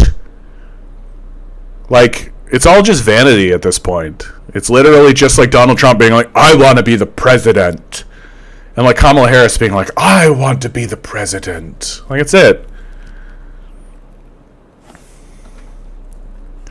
Misty Lane, I don't mean to ignore your comments. You're making good comments here. Capitalism is basically the adventurer's economic system. Exploration, expansion, it's all great. Look at it like a D&D. Capitalists are just level 20s that aren't ready to admit the game is over. As a result, you have people selling clumps of dirt and bricks and NFTs for money. At a certain point, the game is over, and you just need to let it go. Yeah. The game, like, you thought NFTs were stupid. Like, you think this AI thing is stupid. It's gonna get so stupid, you guys. Like, we are going to be literally like 25% of our youth are going to be like OnlyFans models, and like literally boomers are going to be paying young people to just talk to them. Like straight up, that's going to happen. Like, the boomers who are going to be in their care homes, and they're going to be lonely, and they're going to be upset, and they're going to be like, I don't know what's going on, grumble, all that. Like, they're going to pay people to come and talk to them. Straight up. Like a 20-year-old to just come into their establishment and be like, hey, how was your day today? How are you? Because they're living in such a collapsed anti-community society, and they've got all this money that they've sat on after robbing everybody's housing, and they're going to have to take that money and they're going to have to give it to people to come into their house and talk to them. And that's like going to be the economy. Right? Like, think about how dumb that is. Yeah, there are millions of wings out there, sadly enough. Yep, and so we continue persisting. Nilo, well, the data centers are not economically viable yet. Whether they are in China or the US, there's an interesting rabbit hole. But what John is saying is true in general. Yeah, I mean, the data, like, AI is not economically viable. They can't make money off of it. Like, it's not really for anything. You know, it's just like this dumb idea that these tech bros had, and they just doubled down on it, and they just convinced one another that this was the future. And meanwhile, this AI is like kind of just annoying, frankly. Juan says the only reason our government still hasn't opened up yet because both the Democrats and the Republicans want the public to starve. Yeah, for sure. I mean, they're allies. Good to see you, Juan. The problem of, I'm sure I'm mispronouncing this, Juan Buchanan. The problem of technocracy is the separate discussion that needs to be had at some point, maybe. I mean, when you've got Peter Thiel constantly talking about the Antichrist, like, I just think the most important thing to talk about is just like it's a religion. Yeah, live long and prosper. Misty, anyone ever play D&D to level 20? You just see the dungeon master getting extremely bored and desperately trying to make new challenges to make the game work. Bro, just start over. Yeah, like I've done some dungeon mastering. By the time your players hit like level 5, there's almost nothing that you can send at them that will kill them. Like, that's my big advice for dungeon masters, is like, get your players to about level 3, level 4, and then just start throwing anything you like at them. They're not going to die. Like, one of them might die, but then you just resurrect them, because that's a thing that exists in D&D. And so you can just, like, do whatever, right? And then by the time you get to, like, level 20... some of the stuff that you can do at that range is just...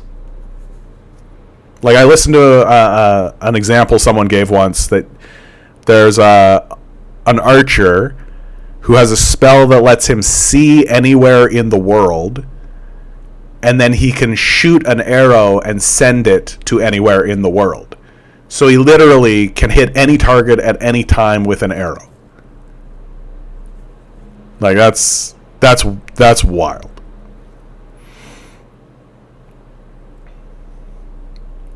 Wing, Biden-Harris administration raised government spending by 22% more than it would have been under prior law. Who cares? Like, who cares? The only reason Biden and Harris did anything like that is to try to appeal to their base so that they could remain in power. Because it's all just a vanity project. They weren't doing it for any economically salient reason. They weren't doing it because they cared about an idea or anything. They literally were like, these people say if we give them money, they'll vote for us. And we've taken a look at the quadrants, and this is the lowest amount of money we have to spend in order to get people to vote for us. That's it.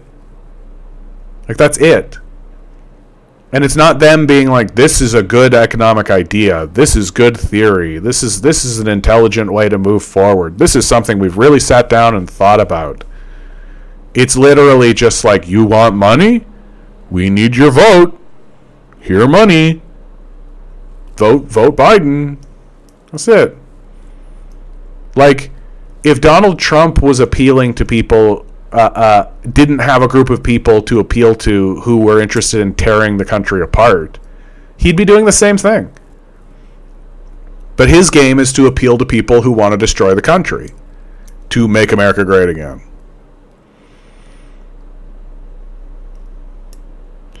That's exactly the problem. They're populists. Jesus Christ. In a system where the winner is the person who gets the most votes, i.e., a popularity contest, everyone's a populist.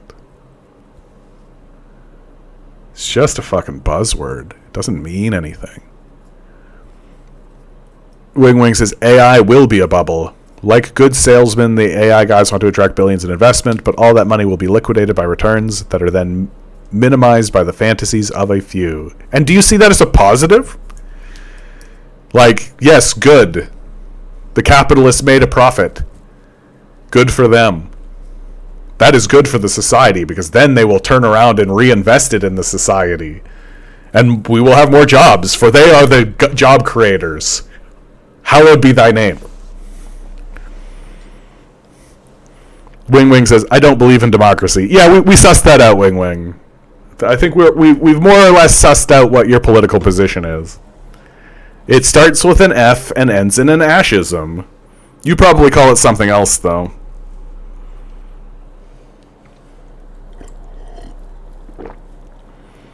Your neighborly sheet poster. We all know flat Earth is real. We flat earthers have our offices all around the globe.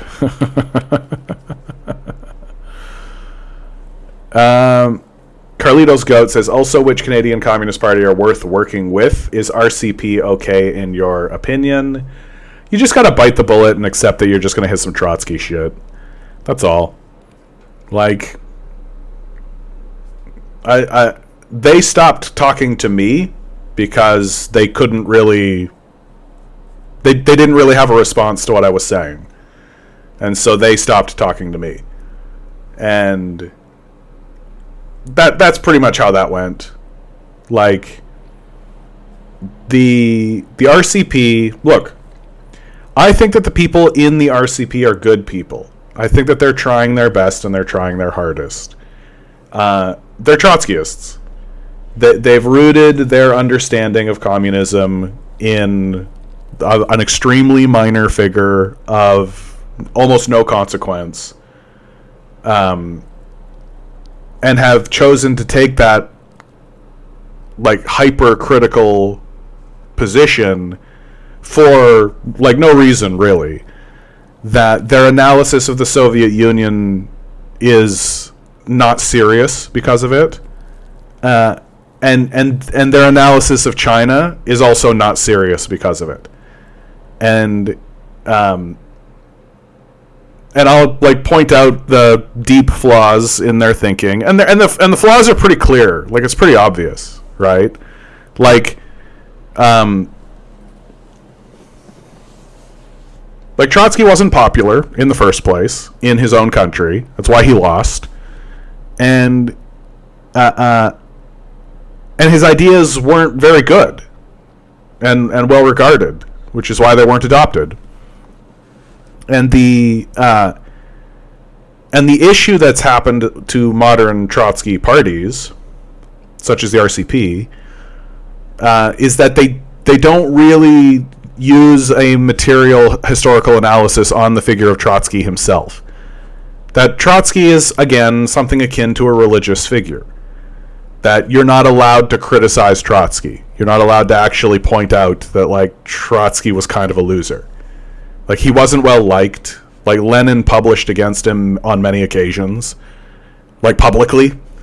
Like, this is my favorite thing the Trotskyists will do, dude, is they'll like, hold up, like, the scrap of a diary they found in Lenin's belongings after he died, where he wrote, like, one statement where he said, like, Stalin's kind of a poopy head sometimes. Grumble, grumble, you know, in his personal notes in his personal diary, and then like take the published repudiations and criticisms that Lenin repeatedly did against Trotsky and just like shuffle it away. Like, they'll just completely ignore that the proposal to ascend Stalin into the leadership of the Soviet Union was penned by Lenin. By Lenin. We'll just ignore that. Like, so the trouble with the Trotskyists, right? The trouble with them is that they're well-meaning, unserious people whose analysis will only lead them towards ruin because it's not actually rooted in scientific socialism or Marxism. It's rooted in this religious icon that they have venerated, who they call Leon Trotsky.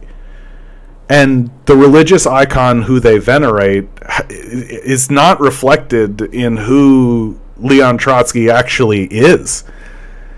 Like, you read Trotsky's book, My Life, and you read what everybody said about Trotsky, and you're just like, This guy was not, like, he was passionate, but I see why people didn't like him. Right? Like, he wasn't very, like, communal. He wasn't very, like, he was an excellent writer, clearly. But, like, he didn't get to making friends very well. Pretty clearly. And so it makes, and it means that anytime I want to talk about Stalin and talk about, like, some of the things that Stalin did, you can't have a serious conversation. Because if Trotsky is God or Jesus, then Stalin is the devil. And you're not really having a serious conversation. And so that's sort of the issue that I've come to have with the RCP. And because they have this kind of, again, like, religious worldview that's not really rooted in a material analysis of reality, that when you actually confront them with the material reality of the figure that they venerate, they get uncomfortable. They don't like it. They can't really have a serious conversation about it. So that's sort of my opinion of the RCP. I think that you'll, like, I don't know, again, well-meaning people, but you have to drink the Kool-Aid. Oh, CBC has issues. I think you're a first-time commenter. I don't know if I've ever seen you around here. Carney literally got his old company, Brookfield, an $80 billion deal with the Trump administration. Carney is just using his position to enrich himself and his friends. Yeah, which includes, yeah, of course.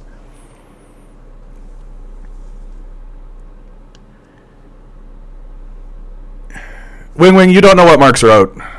Please stop please start asking questions. Because, like, you don't know what you're talking about. Like, when you make these statements, all you're doing is spreading nonsense into the chat. And it just, again, it's just kind of embarrassing to watch. Like, you've never read Marx. You don't know anything about the subject. You don't know what communism is. So, like, I don't know why you keep trying to make these statements like you're an authority. Nobody takes you seriously. Austin Wallace, the Alberta section of the Communist Party of Canada are pretty good. I'm sorry you haven't been able to hear back from the Ontario section, John. My guess is because the ramp up in the Congress. Yeah, I don't know, dude. Like, I think part of it is this channel, right? I think I'm just too problematic. I think. Like, I just think nobody wants to deal with me. Like, that's all. That I'm my own man. I have my own view of things. I'm hyper aware of this religious aspect because I've been there, right? Like, this is I think the thing that I like, it's sort of a blessing and a curse. Because I was a fundamentalist Christian pretty deep into my 20s, right? Like, pretty deep. And I really held on to it for a long time. And it took a long time to sort of get out of it and to break free of it. I'm like, and because I have had that experience, I know that I have been susceptible to other religious worldviews, right? And fallen into other religious ways of thinking. And so I'm, like, hyper vigilant about it.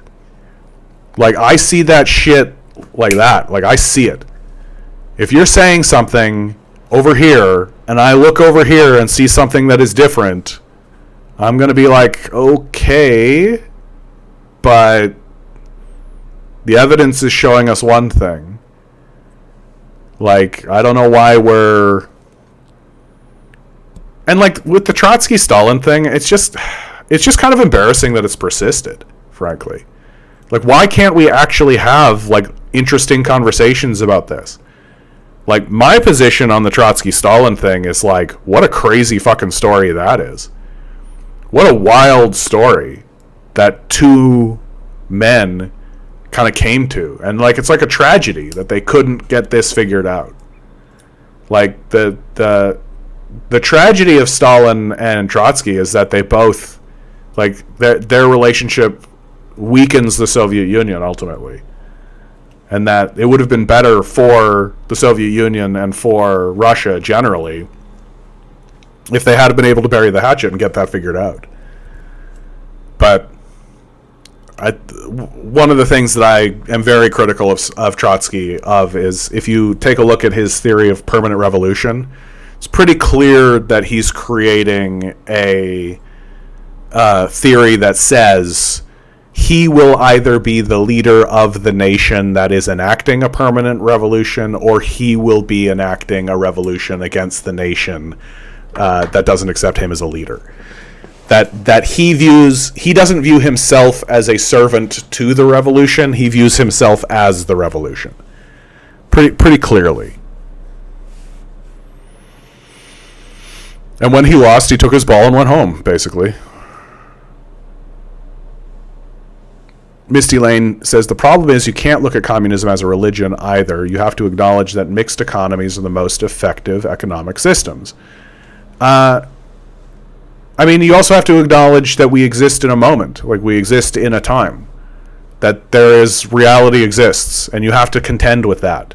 Like, communists are extremely guilty of reading the textbook and then taking a look at like a snapshot of a place and being like, oh, your thing doesn't align with my textbook, not communism, right? That's extremely common. And what you're doing when you do that, and every communist does at some point, is you're eliminating the historical analysis. You're eliminating the process. You're eliminating an observation of where they have been, where they are, and where they're going.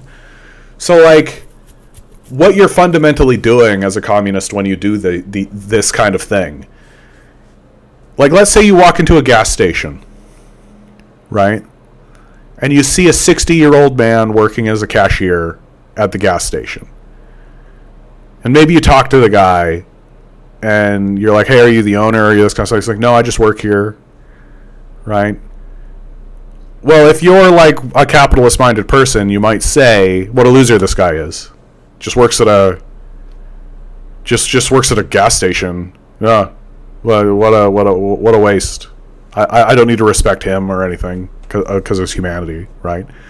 If I just take this snapshot of his life and draw conclusions from this snapshot.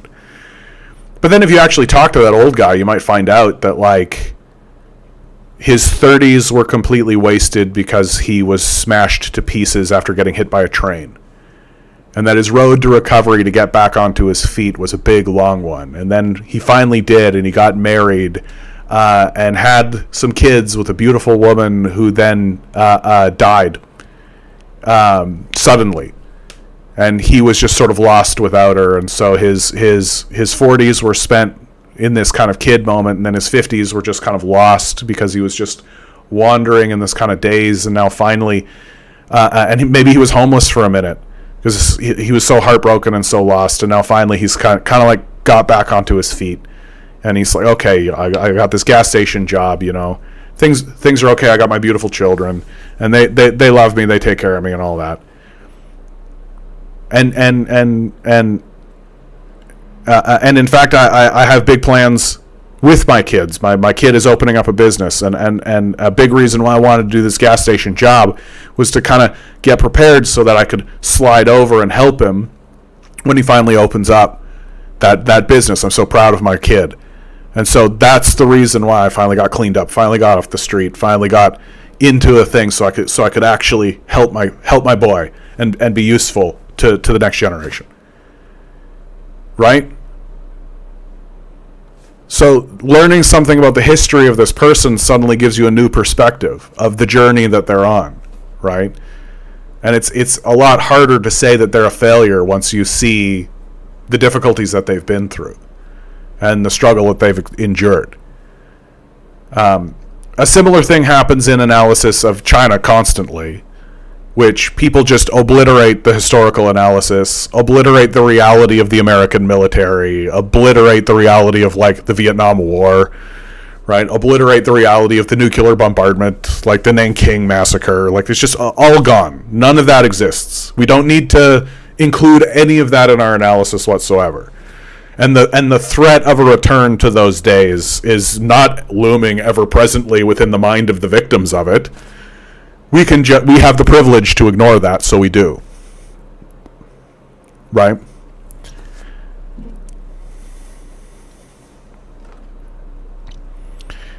The labor theory of value would be correct if resources and human consumption capacity were consistent and infinite. This guy is a bot, eh? Like, just talking about a subject he doesn't know anything about.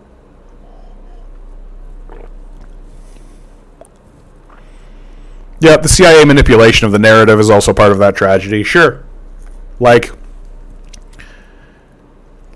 does no one think it's kind of suspect that suddenly a guy who gets rejected from the Soviet Union becomes this big, like well-published critic of the Soviet Union? Does nobody, think, hey, maybe this guy got picked up by the State Department and it was like, hey, yeah, publish some stuff. Talk shit about Stalin, yeah. Like, what the narrative that tries to compare Stalin to Hitler comes from Trotsky, right? It's the idea of totalitarianism, this word totalitarianism, right? This invented word to try to create a parody between, not a parody, but try to create a connection between the Nazis and the Soviets. That begins with Trotsky. Because the whole goal is to try to convince people that the Soviets were just as bad as the Nazis. When, no, they weren't. They just weren't. Show me the Soviet Holocaust. Oh, but the Holodomor! Yeah, literally Nazi propaganda. Cool. We don't pay attention to that.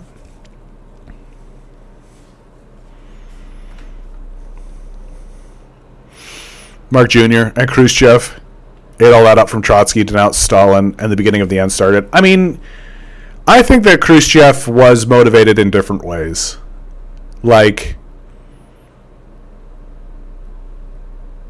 think that the Khrushchev Soviets had basically looked at the field, the world map. In fact, let's look at the world map, right? They basically just looked at the map, and they basically said to themselves, I don't know why this annoying... what are all these icons? It's annoying that they're there. Okay.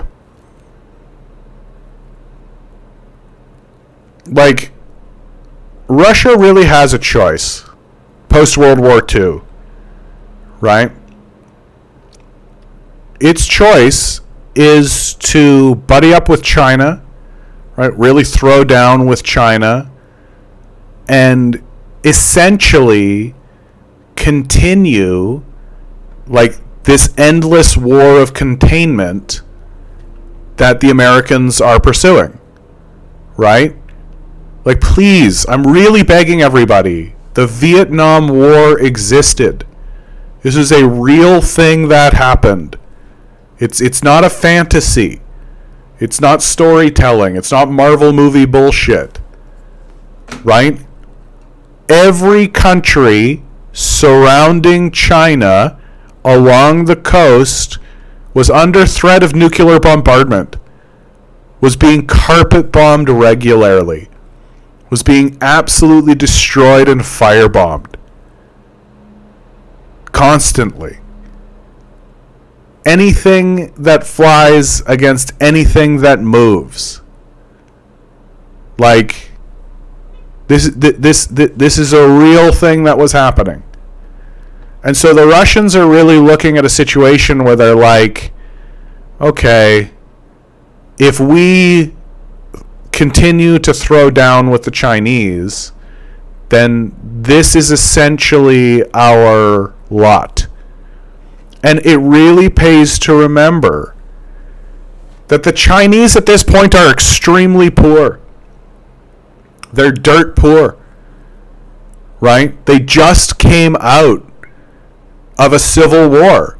They literally plant the flag on the ground and say People's Republic of China, and then essentially turn and begin an enormous, massive conflict directly on their border through a series of proxy wars in Korea, Vietnam, Laos, Cambodia, Burma, Thailand, Malaysia, Indonesia, Papua New Guinea. Like, World War II lasted 4 years and we can't shut up about it. The Vietnam War lasted 20 and we've just completely, it's just not part of this conversation. And so the Khrushchev Soviets, I think, really began to understand that we should try to befriend these guys. We should try to say, we should extend an olive branch, and we should say, hey, why the fighting? We don't need to fight. Containing communism, all that. Okay, we don't need to fight. Like, why can't we work together? You know, why can't we negotiate a little bit here? And once that starts happening, Mao is very disapproving of this, of course, and this creates the Sino-Soviet split. And then inevitably, China reaches the conclusion after like a long period of time, like the Cultural Revolution and all this. China reaches the point where it comes to understand that it can't rely on Russia anymore. It's not going to be able to defend itself.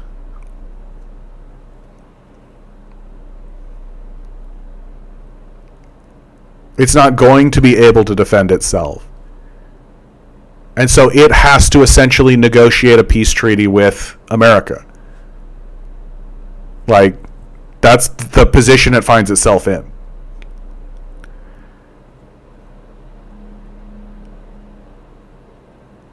And so I'm like kind of sympathetic to the Khrushchev Soviets because like it's a tough situation. Like you lose 20 million people. Right? 20 million people. Oh, now we're getting into it, Wing Wing. Come on, dude. Just put on the red hat. Just throw up the salute. I know you want to. Right? Just do like a little Heil Hitler for yourself right now. It's just like you're doing the good work for your fascist friends. Does building a safety net mean the government will tax my money more because it thinks it spends it better than I do? I love guys like this because Wing Wing has no problem with the idea of being taxed to fund a military, as long as that military beats up like migrants, right, and like ICE agents and things like this. As long as you're doing extreme violence to the vulnerable, then tax dollars are fine, right? Police force, fire department, right? Like these things, it's like, oh yeah, I'll be taxed and we'll pay for a collective service that benefits us all. And it's just like completely obvious to him, as long as they're, you know, putting people in concentration camps and things like this. But the moment it's like, oh, hey, we should give bread to homeless people. Well, the government spends my money? No, you think the government spends money better than I do? Do you spend a lot of money giving bread to homeless people? Those people just need to get better jobs.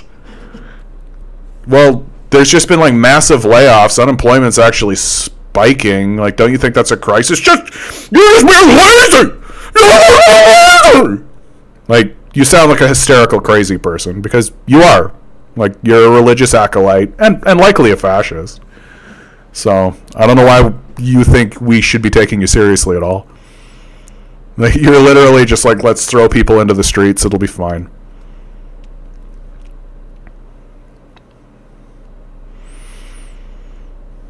Yeah, the most prosperous time in America was when the rich were taxed incredibly high. Yeah, there was a period of time in American history, recent American history, within living memory, where the wealth tax was like 95%. And that was like the boomer period. It's like the period of prosperity.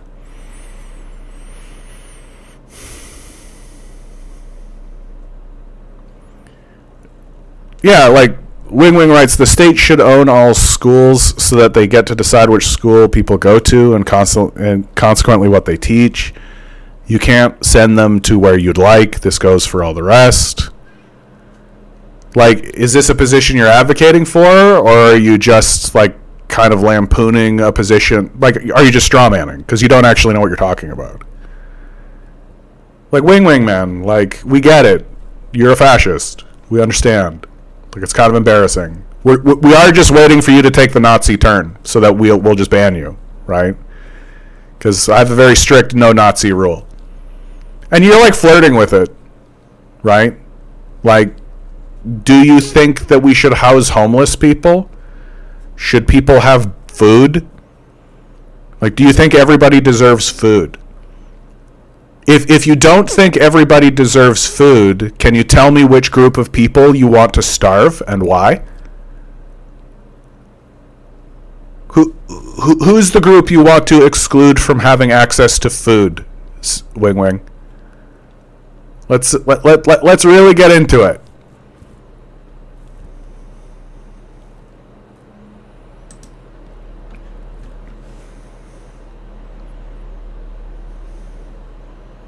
I look forward to hearing which group you want to starve, and that you find it acceptable to starve. Because your system starves people, right? Lisa S. No, that's too obvious. L. Simpson.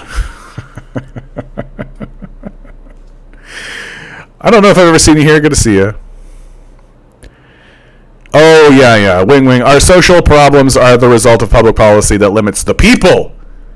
Right? Chaos worship. The free market will solve all of our problems. All we must do is just unleash the infinite potential of the people. And that certainly doesn't just collapse back to feudalism, baby. Which it does. Like, Wing Wing, I genuinely play one game of Monopoly. Go find a Monopoly board. Sit down at the table with a group of people, your family, your friends, your loved ones. Pull out the rule book and play one single game of Monopoly. And you will see, instantaneously and obviously and cleanly and clearly, how your idea falls apart. No, Wing Wing, you don't know basic Marxist theory. Please stop pretending like you're an expert. It's so embarrassing. Feudalism is incompatible with industrialization. I don't think you even know what industrialization is, my man. Like, please stop pretending. Like, I know that fascists like to, like, blow themselves and like really toot their own horns and pretend like they know what they're talking about, but you don't. And it's obvious, my man. Like, it really is clear that you have no clue what you're talking about. Like, you have not read Marx. You do not know what communism is. Please stop pretending.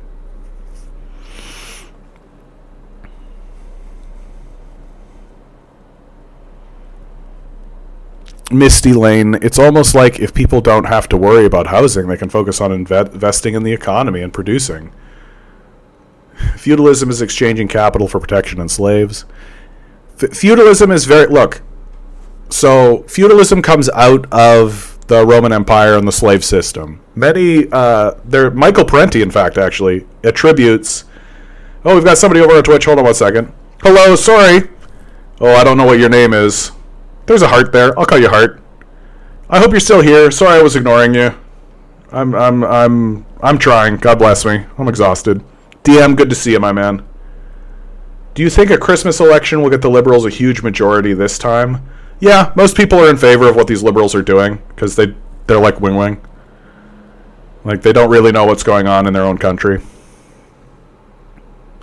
Like, the liberals are popular for some reason. And I think that they're popular because the populace is terrorized by the conservatives, and the NDP are as weak as they could possibly be. So there isn't really an option for people. So feudalism arises. Michael Parenti credits Julius Caesar for creating the foundation of feudalism. That it was the case in the Roman Empire that you just owned people, right? And Caesar was the first guy to be like, no. Those people are owned by the land, right? So they exist on a parcel of land. You can't move them around and do what you want with them as individual people. They come as a collective on this land. So you could buy and sell the land. You could become the lord of the land, but you couldn't dispose of the people, and you couldn't, and it's from this that feudalism arises as the empire recedes. And what we're entering now, and then of course capitalism arises from that system, because the power of the lords and the monarchs that come out of this, eventually their wealth transfers to the merchants and manufacturers. And the merchants and manufacturers erect a mercantile system that we call capitalism. And so you still have the monarchs, and you still have like the old ruling edifices and the old ruling systems. Nobody gives a shit about them, right? Like if the queen stood up and tried to release an edict, everybody would be like, shut up, sit down. But if Elon Musk wants to go rob the treasury, he's free to do that. Hart says, I went on YouTube chat, but it says something about subs only chat. Yeah, you just need to sub. That's it. Like if you go over to YouTube, you just hit subscribe, wait. I think I've got a 5-minute wait because I don't want spam. And then you can join the YouTube chat. It's not to shit on Twitch, but it's the better of the two. That's where I got started. So I'm glad you're here. I hope you're here to be beautiful. And so, Wing Wing, you really think I support any liberal? Yeah, you are a liberal. Like you are.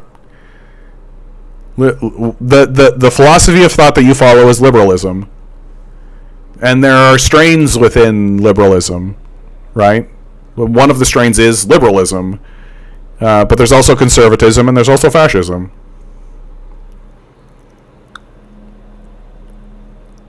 If people stop paying rent, they will consume more. And the amount of product on the shelves will remain the same. More money in circulation plus same quantity of goods equals inflation. Yeah, they just raise the prices, dude. Like, we know. Because if you leave the economy in the hands of a rapacious group of psychopaths, they're just going to raise the prices. It's not a law. Like, it's not a rule. It's just what capitalists will do. Yeah, free market capitalism is a liberal market. Yeah, it's a liberal theory.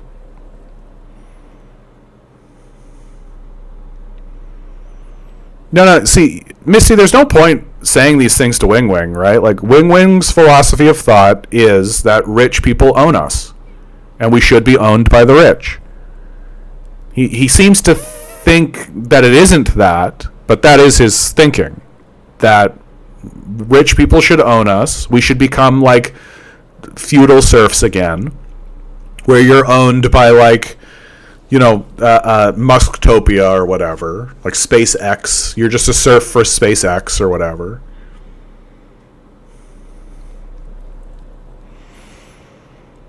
If they don't raise prices, the products will sell out quickly because the quantity of products remains the same. Jeez Louise, dude. Like, it really is like the products will sell out quickly So if you have 1,000 people in your society and you make 1,000 televisions, or you make 2,000 televisions, let's say, then everyone will buy 2 TVs. Like, there is a limit to what people can buy and what they will buy, right? Like, I would argue that the biggest flaw that religious acolytes like you have is the dehumanization of humans. Just like no education in regards to like the humanities at all.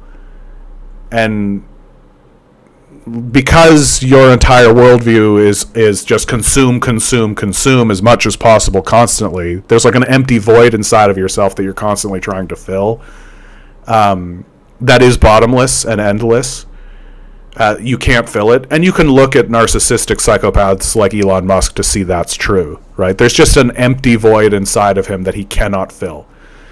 Even though he has almost $1 trillion, he just cannot fill this emptiness that's inside of him. And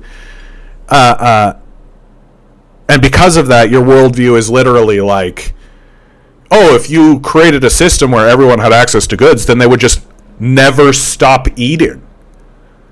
Because I have an empty void inside of myself that can't be filled, so I assume everybody else does too.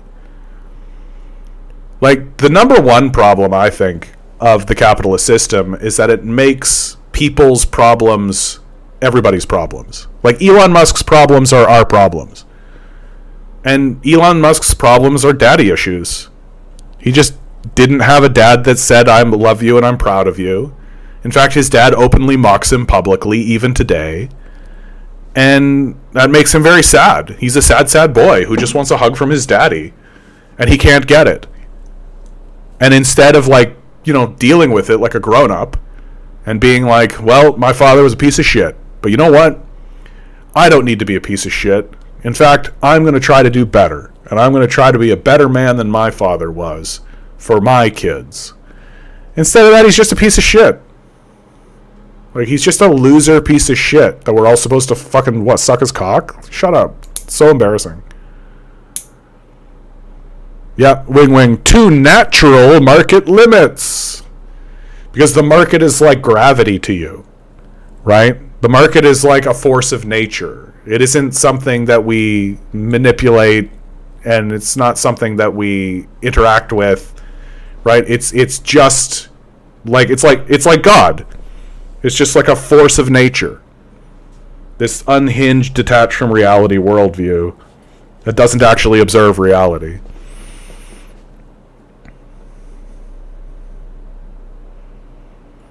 I'll listen to the rest of the live stream as a podcast because I'm going to exercise now. Yeah, good for you, bud. Maybe actually read a book. Like, maybe actually read some Marx. Because I know you don't. Like, you just don't. And it's really obvious that you don't. For some reason, I imagine them listening to an RFK podcast while working out. Yeah, like Joe Rogan shit.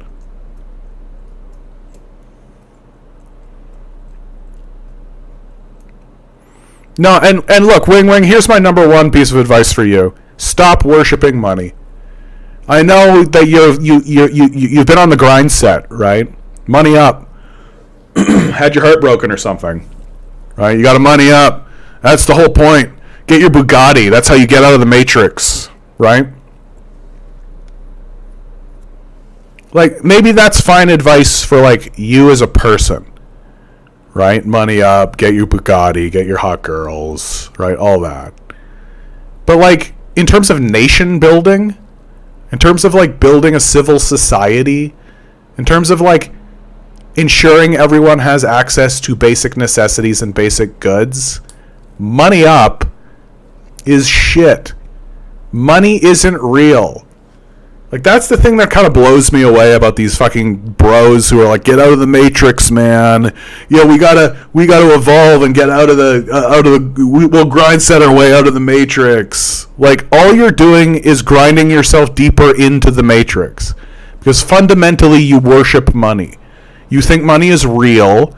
You think it's actually a thing that we should actually build an economic theory around while you discard everyone. It's crazy. Like, it's crazy. And, like, it's just, stop worshiping money. Like, it's fine if you want money. Like, it's fine. But, like, stop looking at a homeless person and thinking he deserves it. Stop looking at somebody who's struggling in poverty and think he just needs to get a better job. He just needs to grind set harder. How about we provide basic necessities for everyone because we can? And if the thing that is impeding you from actually going and saying, yeah, everybody should just have food and shelter, is funny little money number that we invented and created out of thin air, a fact that you don't acknowledge, then there's just something fucking wrong with you. There's something fundamentally wrong with a person who refuses to feed and shelter people because it means that somewhere in the abstract, someone might not get funny money number that we invented from nothing. And the fact that you worked hard for your money is a flaw of your system, not a support. People should have access to goods and services. They should have access to these things. Food and shelter should be free. You shouldn't have to pay for them. Money should not be part of the conversation at all. You should walk into a store, fill your basket with food, and take that home. And you should not have to talk to a cashier. Full stop. There should be no money exchange whatsoever. You should live in a place, and you should never pay rent. You should never pay property tax. It should just not exist. You should just live in a place, and everybody should be like, yeah, you live there.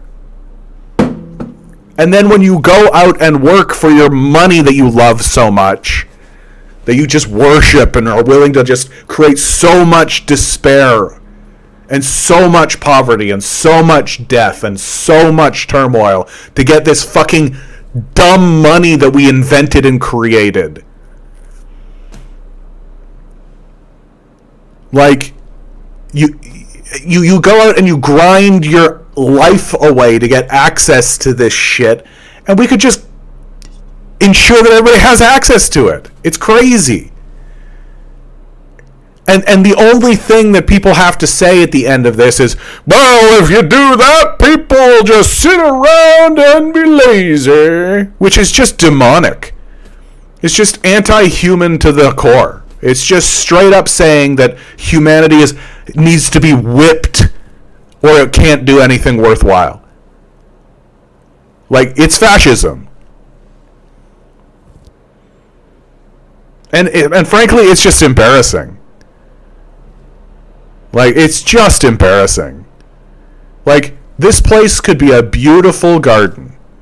It could be a wonderful place where people have access to the basic necessities of life. They exist and they persist in a beautiful world where they're pursuing their interests and pursuing what it is they want. But instead, we got to listen to capitalists. And we got to listen to people who defend them for free. Ugh. Hart over on Twitch. I would like to share what I think about the past and nowadays in my nation. I'm from the Balkans. Oh, yes. From Bulgaria. My mom has shared how life was under communism. Socialism, yeah, doesn't matter, not that different. Back when we were under communism, it was much better than nowadays. My mom is sick, and because of our poor circumstances and not much money, we might get our insurance suspended, which is crazy, because without that, my mom won't survive. Yeah. That's capitalism, baby. Like, if anybody has a health concern in Canada, it's just taken care of. Like, that's humane. Camel Tony writes, one day I'll be like Elon Musk and have enough money to still want more. Yeah, exactly.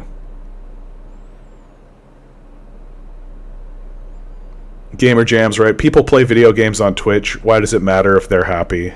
Yeah, I love that. People will just sit around and be lazy and play video games. It's like literally a $10 billion part of your economy. It's people playing video games. I also love this sentiment because it's like, it's very revealing, right?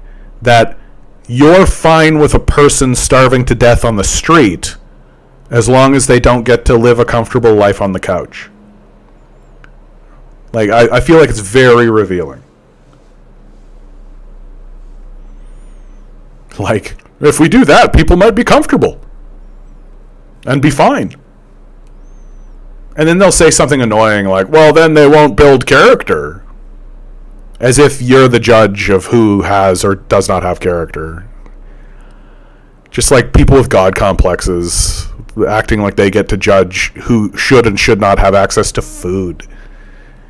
And then we all scratch our heads and wonder why our economy is failing so badly and why we're sliding backwards so horribly.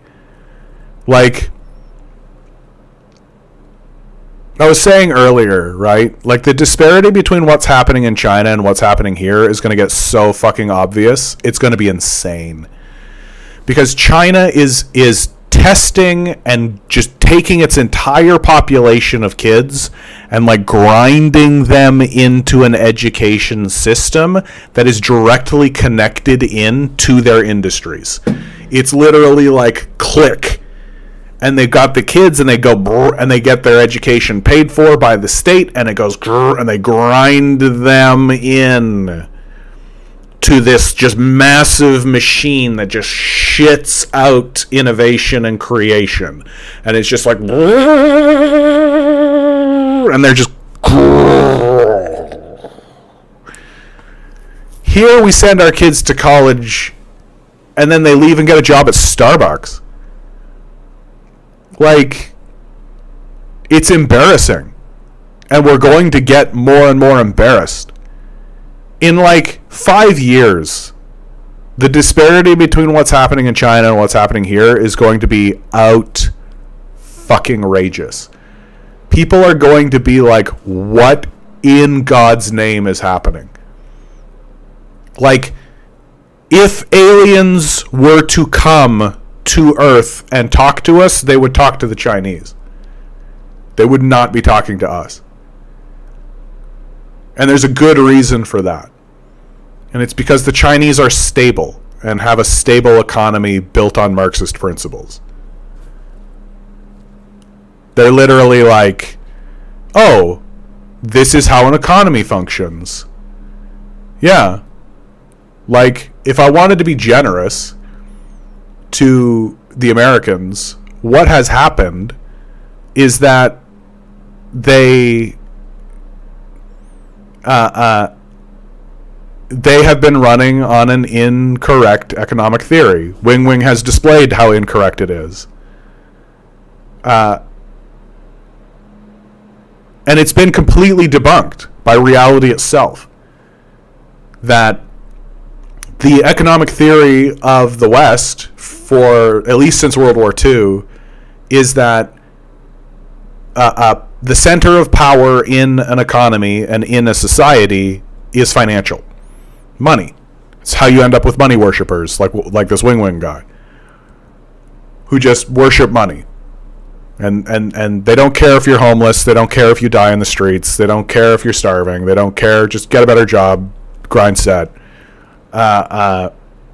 Because the point is money. Oh, we can't provide food and shelter and clothing and energy and education for people because money. We can't build that house. We'll run out of inches. And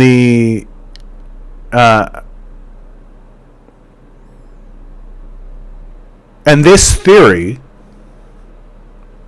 has ruddered up now against the actual science of Marxism. And one has been victorious. The science of Marxism says that the center of power in an economy is who controls the means of production. Right? This is why this whole market talk is so embarrassing. Because it is just kind of like a straw man. It doesn't actually have anything to do with Marxism. Marxism is about who controls the means of production.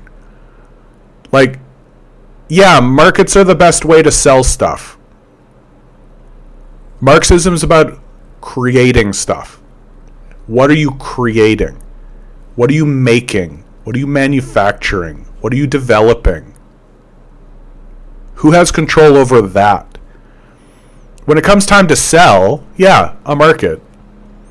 Right? Like something that has existed in every society. Like this is how you know you're talking to people who don't actually know anything about the subject, is that they're like, markets are capitalism. No, they're not. They're just not. It's like telling me this cup is capitalism. Well, it was made by capitalism, so the cup is capitalism. Cool, bud. Cool. So we're just not going to have a serious conversation about this.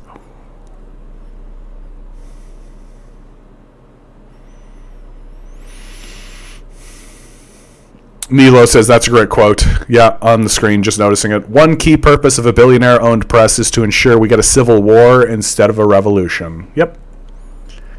No, and it's working. Like, it's working. Misty Lane says, like I said, guys, you don't have to be a communist, but you can't be a capitalist. Yeah, capitalism is incoherent. Yeah. No, if you took a scientific view of capitalism, you would be a Marxist, right?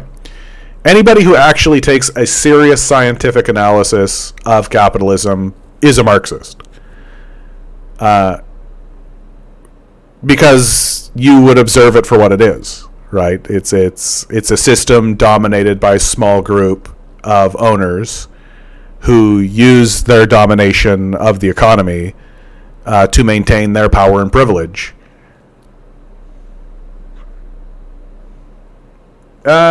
Andriy, Kiev, so probably Ukrainian. What am I seeing? Do you really have a USSR symbol in Avatar? Yes.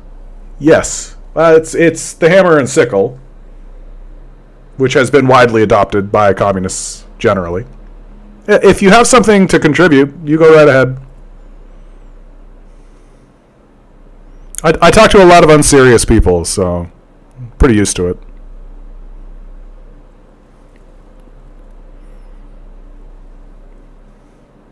Watcher 4. Don't know if I've ever seen you here before. I would just be drawing in solitude and living comfortably while having more time to hang with friends. Oh, yeah. Creating art and building relationships. That sounds beautiful, doesn't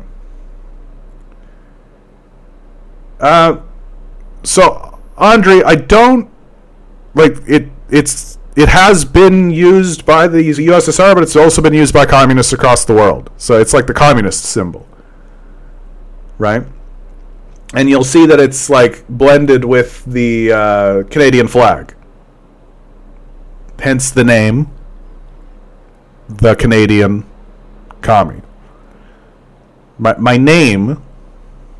Oh boy, bud. We're gonna need to see some context clues here. Okay, so what's the name of the channel? Right.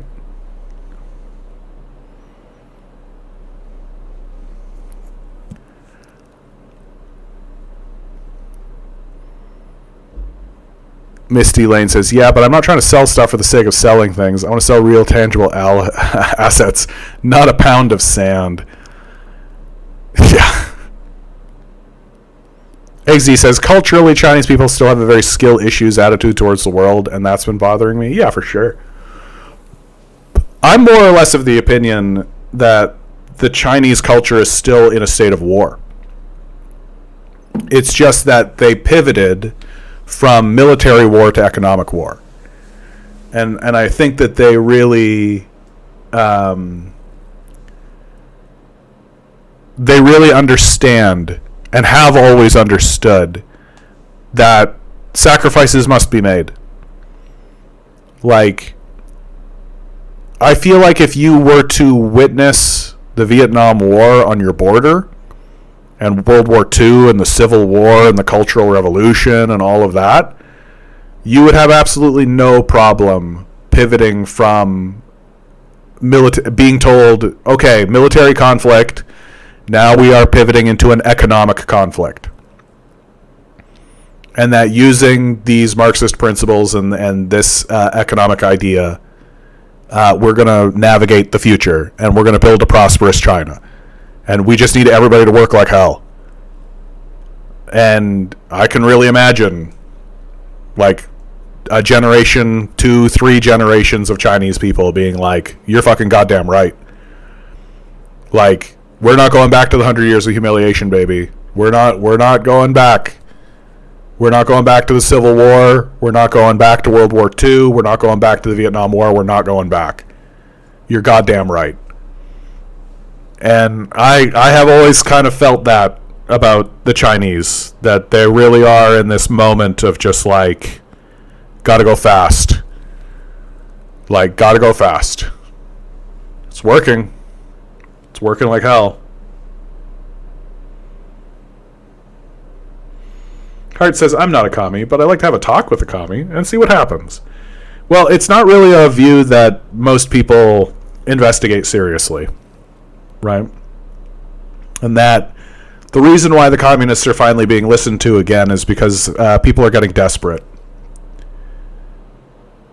Like, that's the real bottom line on it. Like, people are finally realizing that the system of capital is a failure. It's not working. And they're beginning to get desperate. And so they're starting to listen to alternative worldviews. Yeah. China's been through a lot in the last century, yeah, for sure.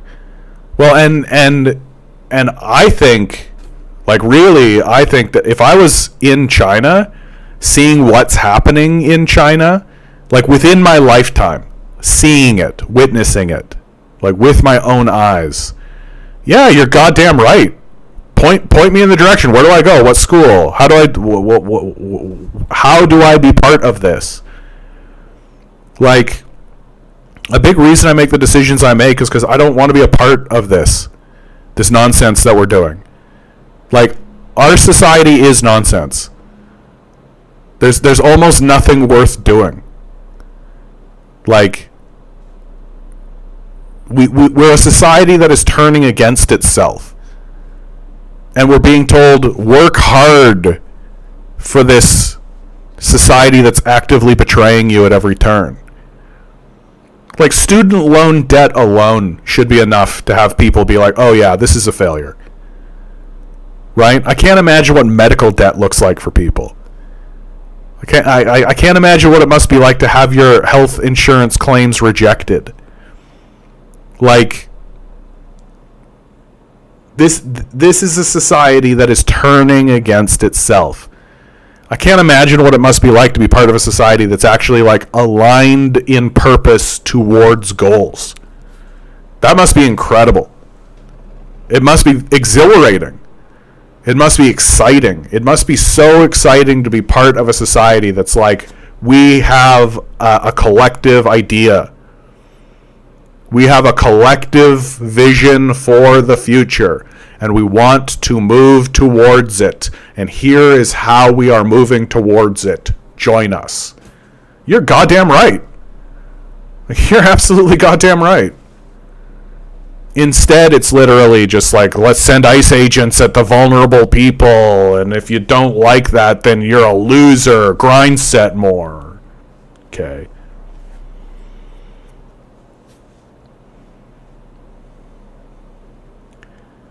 So Hart makes kind of a classic comment. So I'll go through this for you because you're a new person and you seem nice, and I like that. So your comment is, China isn't exactly communist. They're more state-controlled capitalism with some socialism, and they have private sectors and things, and people still pay for stuff. Yep. So communism isn't something that has yet to be achieved, right? So what communism is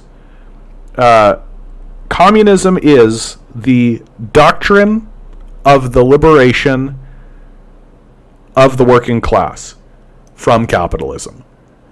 Right? I'll say it again, because it's a lot of kind of concepts all at once for people. Communism is the doctrine or the teaching or the field of study, right, of the liberation of getting people away from capitalism. There is a vision of what that might look like, of what the end point of it might look like.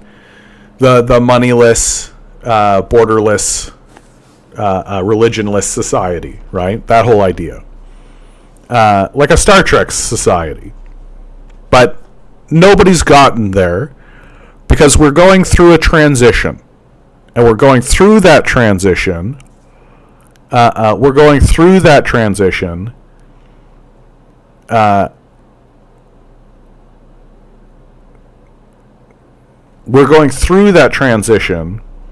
through time.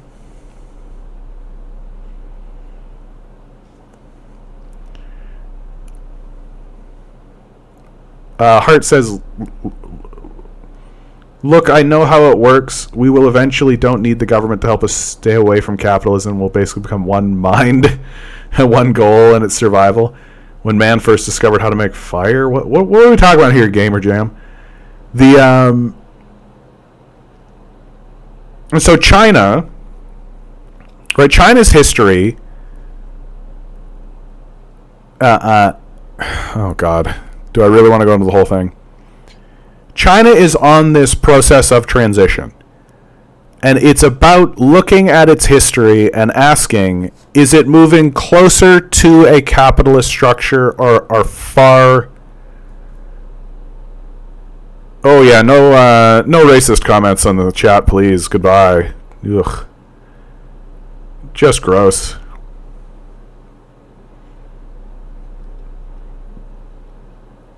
Gamer Jams seems to think that going back to the Stone Age is the goal of communism, which is extremely false.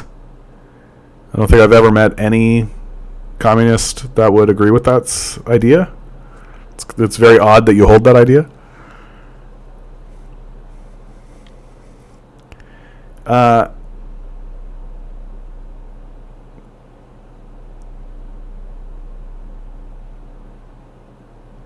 China has essentially been responding to the system of capital and has been defending itself from the system of capital up until this modern moment. That part of the deal between China and America in regards to ending the Vietnam War. I think this is just so important. I just gotta. So, Mao Zedong fights a 20-year-long civil war. Within that civil war, World War II happened. And 20 million Chinese people died in the midst of World War II. The Nanking Massacre happened.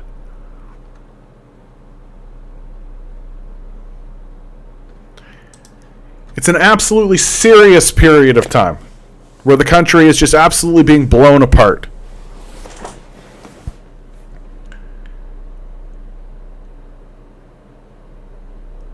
China, the communists win. Right? 1946, 2 nuclear bombs are dropped off the coast of China on the island nation of Japan. There's China, there's Japan. 1949, the People's Republic of China is declared. China wins. The communists win. 1 year later, 1950, the Americans are destroying Korea to, quote, staunch the spread of communism. And they begin pivoting into the Vietnam War, which is, I remind you, a war that lasts 20 years. During this period of time, President Dwight D. Eisenhower threatens nuclear bombardment of Chinese cities, which, you'll recall, they did to Japan twice.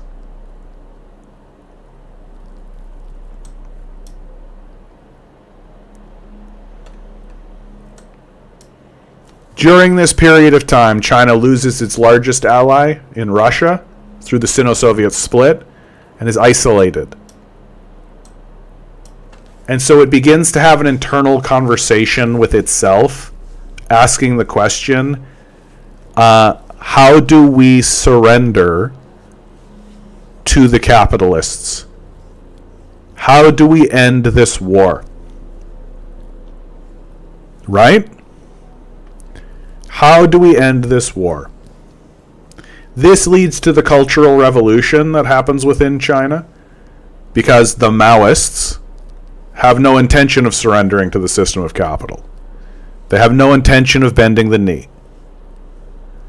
Mao Zedong eventually dies, the Cultural Revolution ends, and the new leadership under Deng Xiaoping begins to implement the peace deal that Mao Zedong himself negotiated. The deal is real simple on paper. American enterprises are going to move into China. The Chinese are going to make our stuff.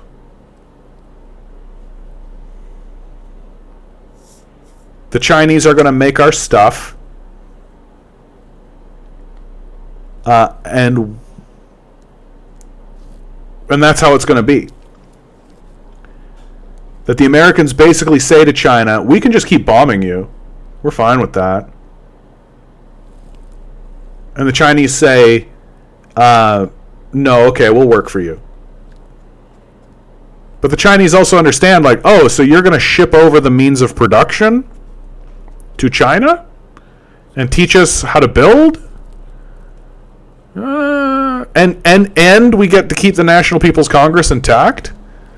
The Chinese Communist Party gets to remain the leader of China? Okay, we'll take that deal. And it's been from that position that China has been operating from till essentially this moment. That they haven't had the military capacity to defend themselves from the capitalists until basically now. And so where China is going to go is a great question. It's a big question that exists in the political sphere. I am confident that China is going to continue moving forward based on Marxist, Leninist principles, and that and it's just going to continue developing that way. And very steadily, the capitalist elements that exist within China will start to decay and die off because they are no longer useful. And this is a process that I call pruning the garden. Like, and when you see the timeline kind of stretched out, you'll see like the capitalist elements will have risen from 70, 80, 90 to 2000, will crest like 2010, 2020, and then will begin a decline. And it'll begin a decline to 30, 40, 50, and it'll be so like the number of billionaires will fall into decline, wealth disparity will fall into decline, and it'll be like this cresting capitalist moment that falls into decay. Now you've asked another question, which is related, which is, okay, what do you think of the Soviet-China split? Why would two giant commies who share a common enemy that can wipe them out any day, aka America, split? Why would they end relations? Great question. So this is what's called the Sino-Soviet split. So China fighting alongside with the Russians, world communism. Russia is seen as the leader under Joseph Stalin, right? Joseph Stalin is the leader of the communist movement. And Joseph Stalin and Mao Zedong are allies. They work together. Joseph Stalin dies. Okay? That's pretty key. Pretty important.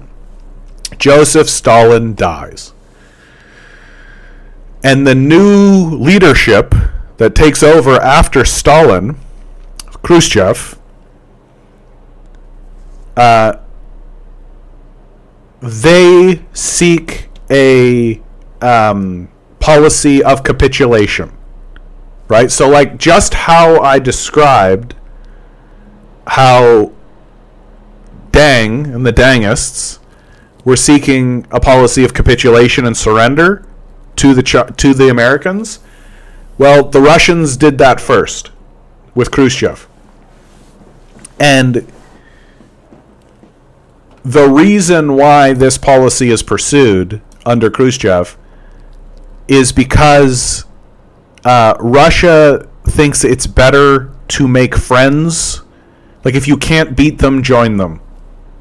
Very straightforwardly, right? If you can't beat them, join them. Real straightforward. And the Russians don't think they can beat the Americans. They lost 20 million people in World War II.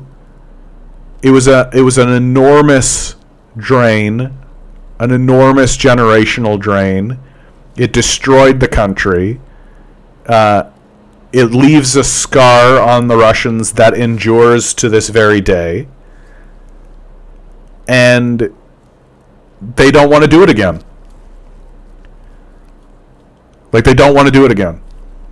And so they begin following a policy of capitulation to Western capital under the hopes that if we join forces with the Americans, or if we join their market system, right, if we join their international banking system, they won't come in here with tanks and kill 20 million of us again. And of course, there is conversation amongst the Russians. Okay, well, what about the Chinese? And the general consensus is that the Chinese are too poor. That the Chinese the Chinese weren't really able to defend us fighting against Hitler, right? The Chinese also lost 20 million people. And so throwing down a chance for peace just to protect the Chinese isn't something that the Khrushchev Soviets were really that interested in. And of course, Mao Zedong is deeply upset by this, because Mao Zedong was a war leader, right? That's the reason why I think at the end of it he couldn't capitulate. That he refused to capitulate. And I do think that Mao Zedong understood that a capitulation would happen. And the reason why I say he understood is because he met with Nixon. Like, he had conversations with the American leadership. He's not an idiot. Like, I think that Mao Zedong understood that there would be a capitulation after his death. But I think he also understood that he would not capitulate, which is, like, completely understandable. As soon as you know who Mao Zedong is, you're just like, yeah, that guy was never going to bend the knee. He would literally walk to the gallows. Like, he would literally commit seppuku or whatever it is you think he should do to avoid that.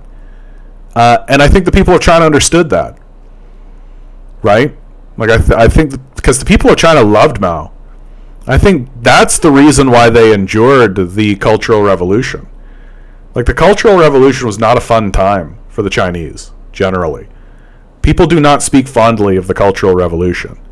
They might say, okay, well, there were these things, there were positives that happened for here, and it did kind of leave a character on them, and they're trying to, make sense of it in a way so that they can continue living their lives. But the Cultural Revolution was a very hard time. It was a decade of just, like, very difficult. It was a permanent inquisition. It was very difficult. And it goes to show, like, the force of Mao's success in China and how loved he was in China, that the Cultural Revolution continued until he died. And essentially, the moment he dies, the Cultural Revolution comes to an end. And several people are tried for excesses during this period of time, including Mao Zedong's wife. So, I think both Russia and China go through their own period of capitulation in their own way. And that fundamentally, that's what the split was about. It was about Russia feeling the need to capitulate to America, and China saying, and Mao really saying, I am not going to capitulate. And then finally, under Deng, the Chinese capitulate. Hart says, half of it is true in my opinion. The new leader wanted to be more peaceful and believed in coexistence with the capitalist world. The Soviet Union was still communist, but they chose not to bend down, but also don't want to risk war, because that action would make communism look better in terms of peaceful negotiations than sharp deviance. But I do agree, Mao is not going to agree with peace with capitalists. I definitely see where you're coming from. I just think that, like, there's a phenomenon that happens in these discussions, and I do call it a phenomenon,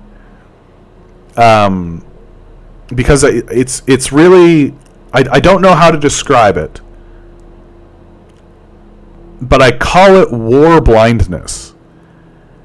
And I'm going to say this, and I'm trying not to be insulting, but it is kind of what it is, which is that we have had the privilege of not experiencing war, right?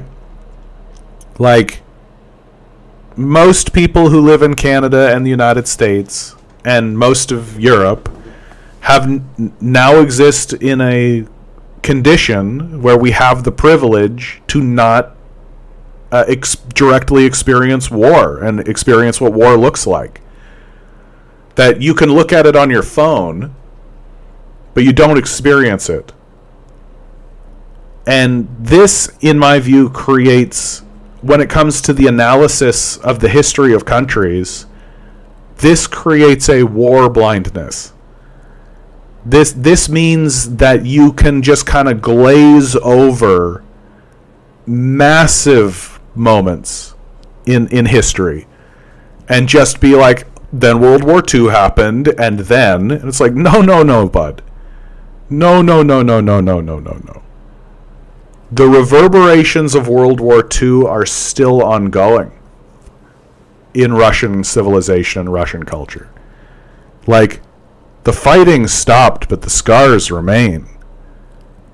And you don't go through something like World War II and just, like, walk it off. You just don't.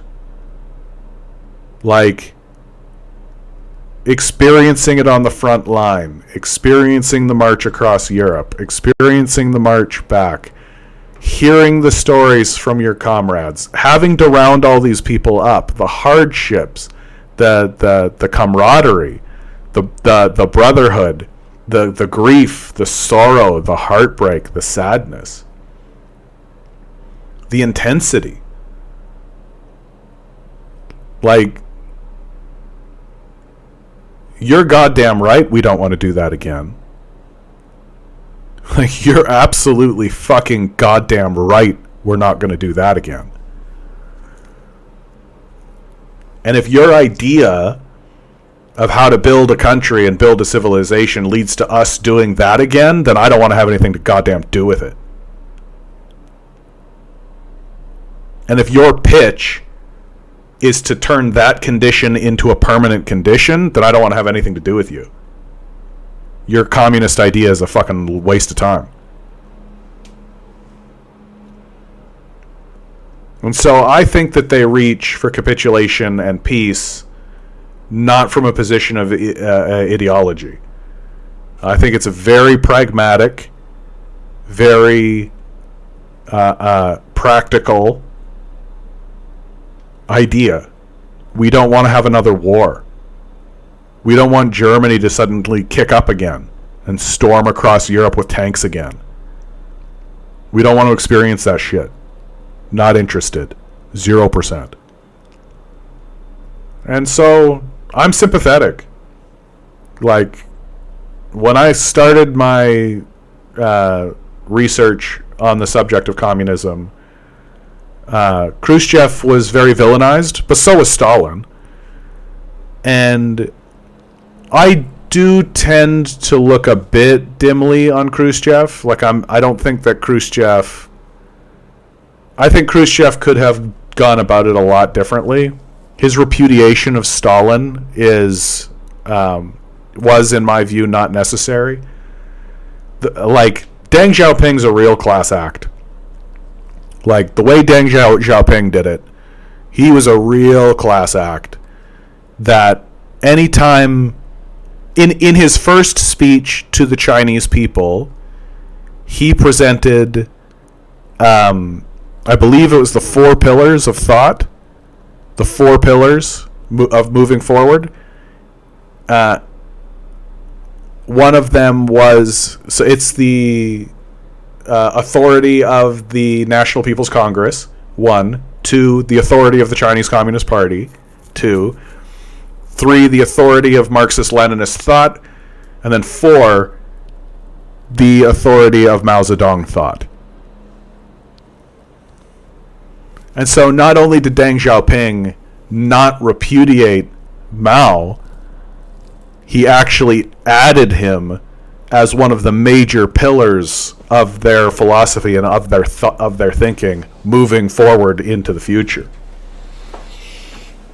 And I think that that's truly the difference between China and Western nations and the Soviet Union and Russia generally, which is that it seems like European nations and the Russians have a very confrontational approach to politics.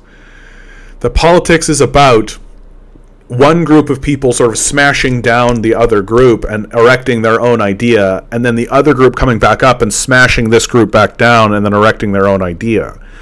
But it's like a constant, like, staying in place. You know, you build up a little bit and then get smashed back down, and then you build up a little bit and then you get smashed back down, and so you're constantly reinventing the wheel, and it's this smash down. Whereas China seems to have a real, like, pass the baton kind of view of leadership and politics. That it's, if you do have criticism of what the previous leader was doing, you don't smash it down, you just make small deviations.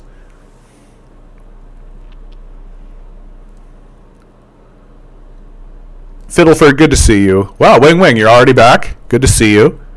During the interview with former Chinese President Jiang Zemin, it's possible to see how he reacts to the popular perception pointed out by Mark Wallace of a similarity between him and Deng Xiaoping. I mean, Deng Xiaoping resigned his office after Tiananmen, a widely misunderstood moment in Chinese history, which I wish the Chinese did a better job of trying to clarify, but they prefer... See, it seems like it's the Chinese way to not engage in that. To just say that history will bear out the truth. And that we don't need to actually re-litigate. And the... But Deng Xiaoping resigned, but he didn't leave. The next 2 leaders of China were just handpicked by Deng. That's what makes the current leader, Xi Jinping, so interesting. Because he wasn't picked by Deng, he was picked by the system. Right? That Xi Jinping is actually a guy who ascended the meritocracy of the National People's Congress and was selected by the National People's Congress to be the leader of China. And so Xi Jinping is a real test of the strength of the system itself. That up until him, everybody basically has a direct connection and a direct lineage to Mao. Right? Because it's Mao to Deng to... I'm going to get this wrong for sure. Hu Tao, Zemin, and then Xi Jinping. Correct me if I'm wrong. But that's why people generally regard Mao and Deng as sort of like these big figures, and then the next few leaders after Deng are not really considered on that same kind of level. Although Zemin, I think, was quite popular. But it's for that reason. It's because they were sort of overshadowed by this figure of Deng Xiaoping. Yeah, Hu Jintao. Thank you, XD. I knew you were going to help me out. And and Xi Jinping is also like a really unique figure because the philosophy of thought regarding China's projection of power into the world was very quiet observation. Don't get involved in foreign politics. Don't get involved in what's going on over there. We've got our own problems. We've got this to deal with. We're going to deal with this. And Xi Jinping is really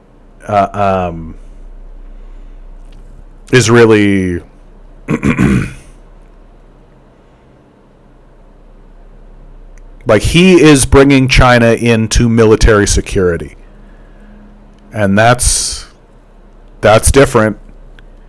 That's a new China. China is beginning to perceive itself as being militarily secure. It's beginning to understand that if the Americans roll up here with hardware the way they did in the Vietnam War and they try that shit again, we're going to fuck them up and we're going to win. Like, and they believe that.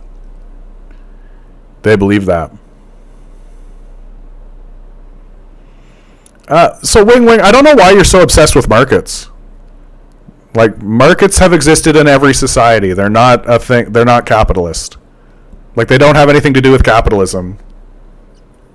Like, if you want to pray, you go to church. If you want to sell products, you go to the market. Like, I don't know why you're so hung up on this.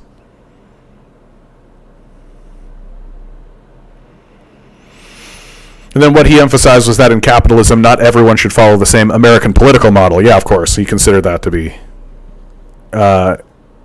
be imposing.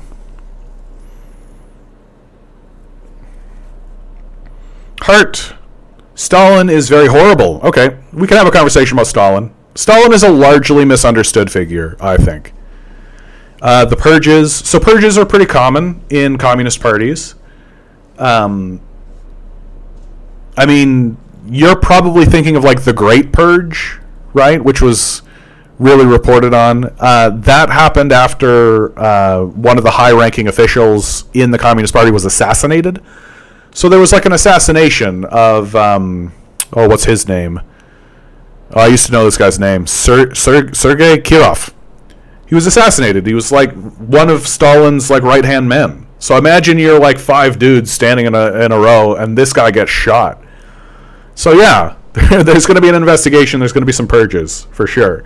Like, what do you think the Democratic Party would do if Kamala Harris got assassinated? Like, there would be an investigation. There would be a serious thing, and so that's often omitted from the conversation. That people pretend as though it's just Stalin kicking up and going, "Time to purge the people I don't like," when it's like, nah, this guy got assassinated. We should probably investigate that. The famine, yeah. Even if we exclude the theory of genocide to the Ukrainians, I mean, the theory of genocide to the Ukrainians is Nazi propaganda, so I tend to exclude it. So I actually view that final famine to be a major success of the Soviet Union, because that region's a famine-stricken region. Famines had been hitting that region for a long time.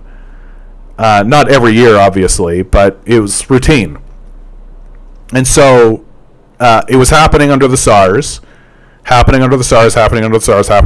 It happens once under the Soviets. They scramble to deal with it. We literally have quotes and paperwork showing how they were working to solve this famine. They did solve the famine swiftly. And of course, People died. It's a famine. Again, we have the privilege of having not experienced it. And another famine hasn't hit that region ever again. So they solved that problem, right? It's not often thought about that way, right? And of course, what we like to do here in the West is point at the ways the Soviets exacerbated the problem. But you know who was really honest about that? The Soviets. Soviets were like, yeah, this famine happened. We really tried hard to solve it. Here are the things that we think we did that we could have done better in hindsight. Right? And they never hid from that. And like, it's public documents. People can see it. And all you have to do is accept that the Soviets are not God. That it turns out that Joseph Stalin is not more powerful than God. And that if God wants a famine to strike you, guess what? Eat it. But you know what's never happened again? Since then? Another famine. So they solved it. Gulag is just a scary word for prison. Like it's just a scary word for prison. I know you're expecting me to say a lot more about that, but I'm not going to, because all Gulag is a scary word for prison. If you were going to if you compared the conditions of the American prison system today to the Gulag system in the Soviet Union, you would find that the American prison system today is way worse. That the Gulag system has one moment where there is a lot of prisoners and there are a lot of things happening, including executions. I won't fuck around with it. Right? And that period of time, World War II.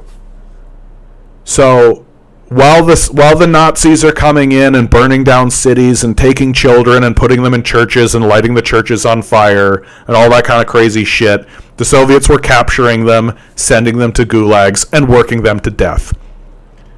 Absolutely they were. Fuck Nazis. But at the end of the day, gulag is just a scary word for prison. That's all it is. Forced collectivism. Oh no, the landlords lost their land. Oh no. Oh, the kulaks that were enacting a system of wage slavery that Stalin wrote about. They had to be told not to have wage slaves anymore. But my wage slaves.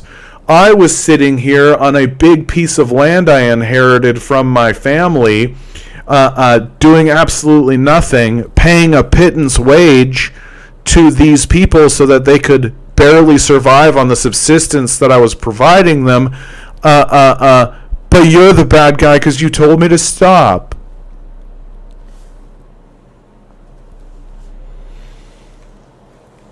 Super paranoia that we can 100 agree has gotten innocents killed. I mean, I think that the Soviets were justified in their paranoia.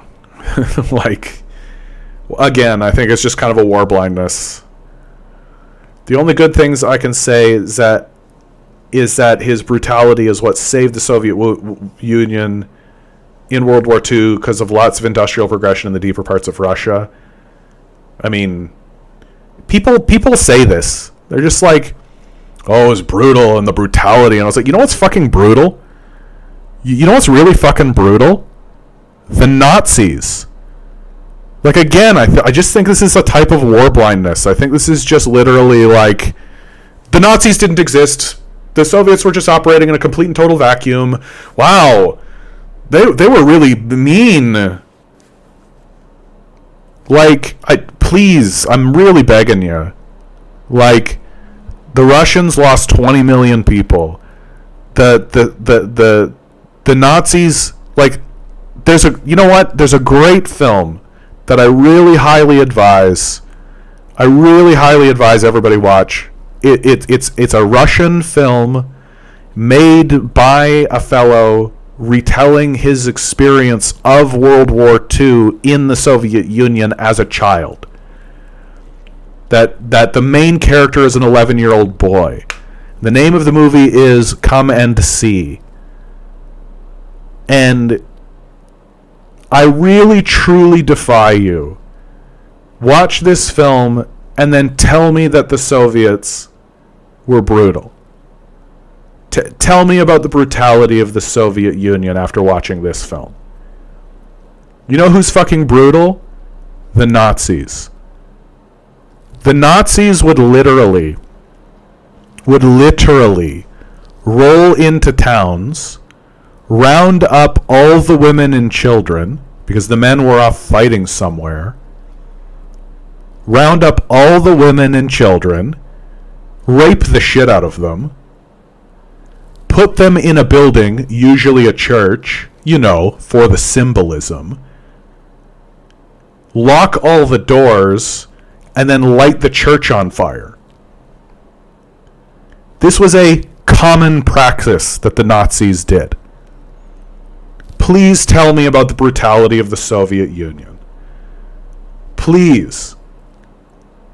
I think that you're speaking from a position of total privilege when you talk about the brutality of the Soviet Union. I think that the Soviets were doing what needed to be done, given the force that was coming at them. And all you have to do to ignore that is just ignore the existence of the Nazis. Just don't pay attention to who they were or what they were doing. Because when you talk about brutality and you're not talking about the Nazis, I got big question marks over that. Big question marks over that.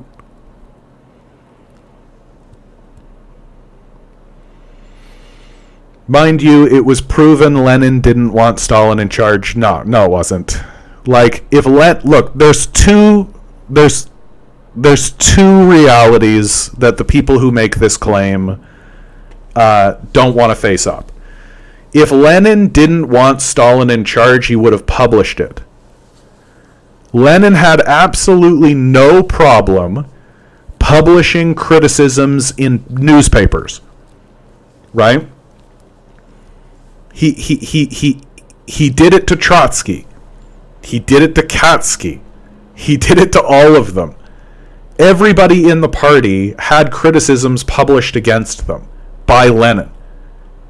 It was part of the process of the whole thing. If Lenin didn't want Stalin in charge, he would have published it.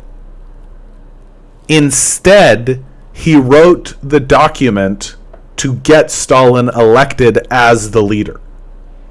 The evidence that is given by Trotskyists to quote-unquote prove Lenin didn't want Stalin in charge was a private journal entry in Lenin's private diary that the Trotskyists claim to have found after Lenin's death. If you write in a diary or a journal, the very last thing you want anybody to be doing is using that as historical proof and evidence for your political positions. These are your personal, like your deep fears and your deep thoughts. And just because Lenin said Stalin is a brute and we should find someone better, grumble, grumble, grumble, grumble, grumble, and then probably the next line was like, I took a bad shit today, and grumble, grumble, grumble, grumble. That's the point of a diary. That's the point of a journal.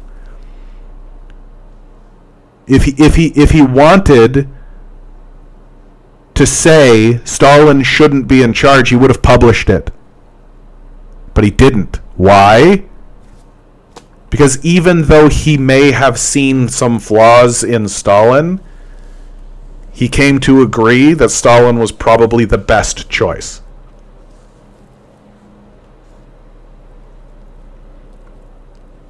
So that's my response to your statements, which I think are fairly commonly held. I don't share your view. I think that Stalin is a largely misunderstood figure, and I think that misunderstanding is largely intentional at this point. That it's not going to be too much longer until the hindsight of history begins to kick in, until there's generations of people, of Westerners even, coming in and looking at Stalin and being like, this guy was actually pretty all right. Like, intense. Don't get me wrong. There's, like, intense shit happening, for sure. But, like, he was meeting the moment. And another thing I think that's really misunderstood, especially in the West, about Stalin, is that Stalin wasn't a dictator. He wasn't bullying people around. That the Politburo was a consensus-driven organization. That Stalin was like the captain of a team. This is how the CIA described him. That they said that he is like the captain of a team. And that it's not that he rules through fear and terrorizes people and bends his will against them. This is the consensus of the Politburo. And certainly Stalin has influence. He is the leader after all. But the idea that he was ruling through fear and terrorizing people to get to I just don't see it. So I think history is going to be quite kind, frankly. Like once we get through this kind of period.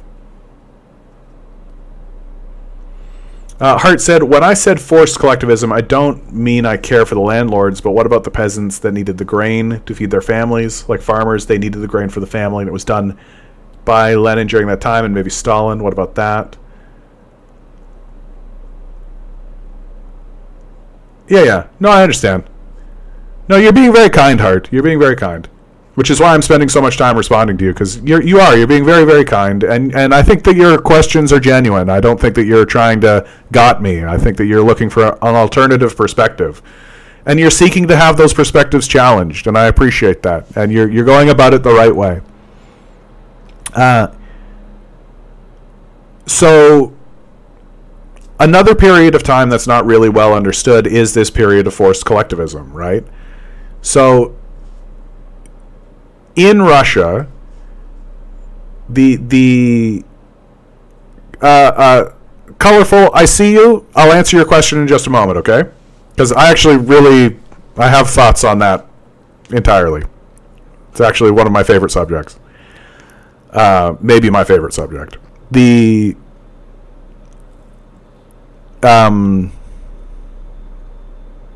Right. So when the revolution happens in the cities, right? They take the cities over, right? This leaves the agrarian rural pasture land largely untouched. And for a little while, the Soviets think to themselves, we should probably just leave it that way. It's going to be a big issue to get in there and actually make it a thing. Because the structure of it, and Stalin wrote about it. You can read about it, and you can read Stalin's defense of his actions and his theory of why this needed to be done. The pasture land is essentially dominated by a group of what we would call peasants, but rich landlords, right? Like one guy owning hundreds, if not thousands, of acres of land, right? This landlord has, living on his land, slaves. They're wage slaves. It's not like Lincoln slaves. It's not the slaves of Lincoln where they're like directly owned legally and they're legally property. But the choices of these people are quite literally work this land for the pittance I'm given, which essentially you give back to the landlord for food, right? Like this is their living. They work the land by hand using hand tools, get given money that they basically turn around and give right back to the landlord for access to food and shelter, and that's their living. So it's slavery. wage slavery on these like subsistence farms, while the landlord, guess what, does fuck all. And so Stalin says, yeah, these kulaks got to go. Like, this system of slavery needs to be done away with. Like, why do we speak about Abraham Lincoln with such veneration, but on this issue, Joseph Stalin is considered demonic?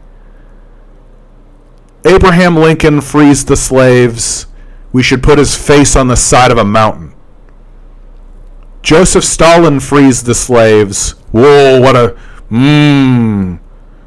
a bleak, dark, brutal figure. It's interesting. It's an interesting turnabout. And of course, when the collectivization was happening, one of the things that exacerbated the onset of the famine is that the kulaks would burn their crops in protest. Like, and this, again, the Soviets were very upfront about that. The Soviets were like, yeah, they burnt their crops, they slaughtered their animals. Like, that exacerbated the famine. We were hoping to get that grain, and it was burnt by them. So I feel like the kulaks really reveal their true colors during this period of time. That they're not nationally minded Soviets and Russians looking for what's best for the Russian people. They're slavers. I got really no problem with Stalin going in there. Just like I've got no problem with the abolitionists going down and taking care of the slave system that existed in the United States. So Colorful Zebra 45 asks, what are your thoughts on theology? So I am a theist.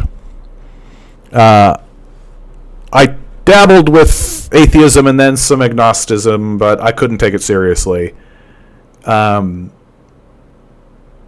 Because, and I feel like I've finally gotten to a point now where I can articulate why.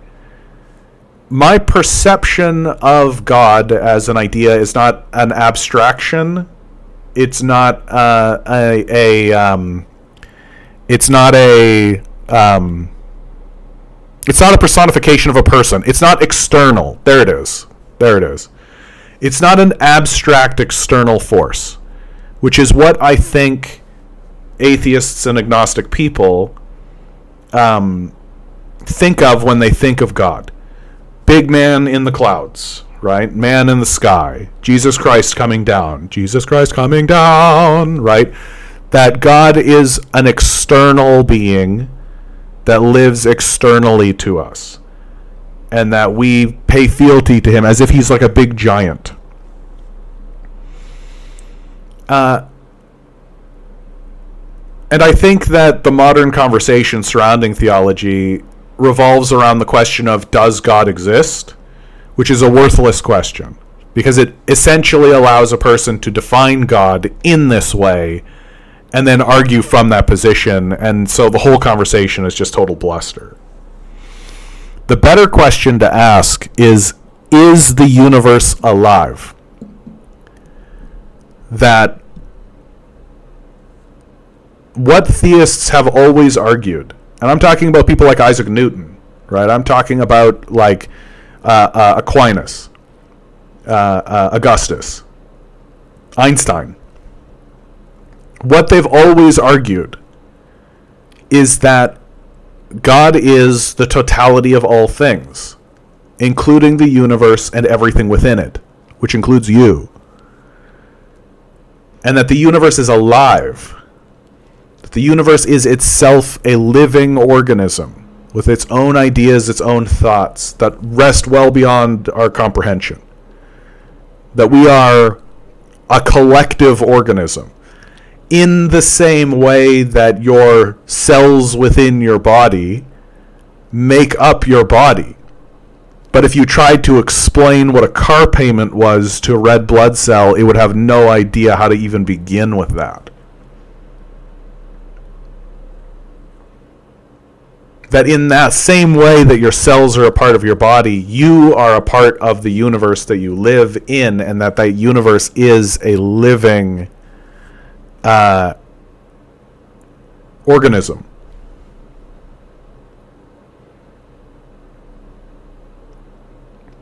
And that living organism, the universe, reality, existence that we are in, is God. And what you'll notice from the description that I've just given you of what God is that makes you God.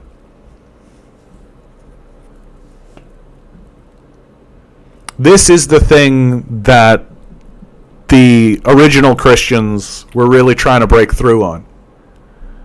Go back and read the Bible. Go back and read the New Testament. It's all in there. That the question is, if Jesus Christ is the Son of God, then am I the Son of God? Why not? Why is Jesus Christ the Son of God, but I am not the Son of God? And that the dawning realization, the raising consciousness of the people during that time, which ultimately gets suppressed by the church, into this more patriarchal, the church, and the Pope, and all that. That because a raising consciousness of people comes out during that period of time, it's a very powerful force.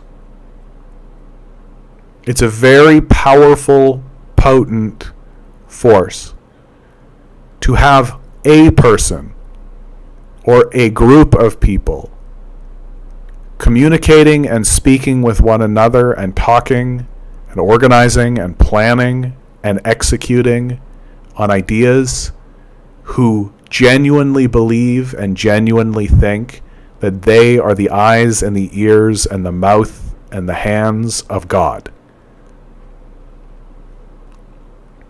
That is an unstoppable force. That is a never-ending torrent.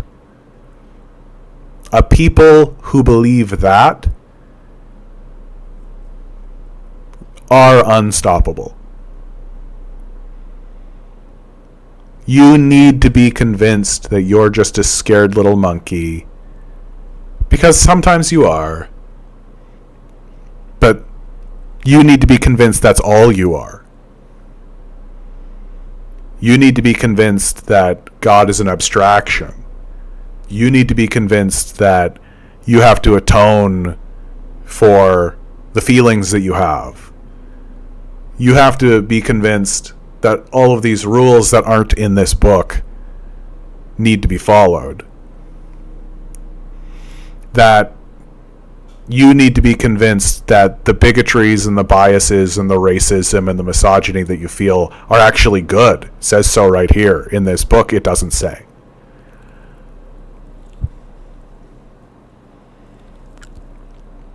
That the point of all of these religious texts is to try to get a group of monkeys, literal monkeys, to realize and recognize and collectively have the dawning realization that we are God. We don't need to ask permission for anything. We don't need to wait on anything. We don't need to be confused by anything. What do you want to do with your life? Whatever answer you come up with, you're right. How do I know? You're God. The rest of God might have something to say about it, but that's okay.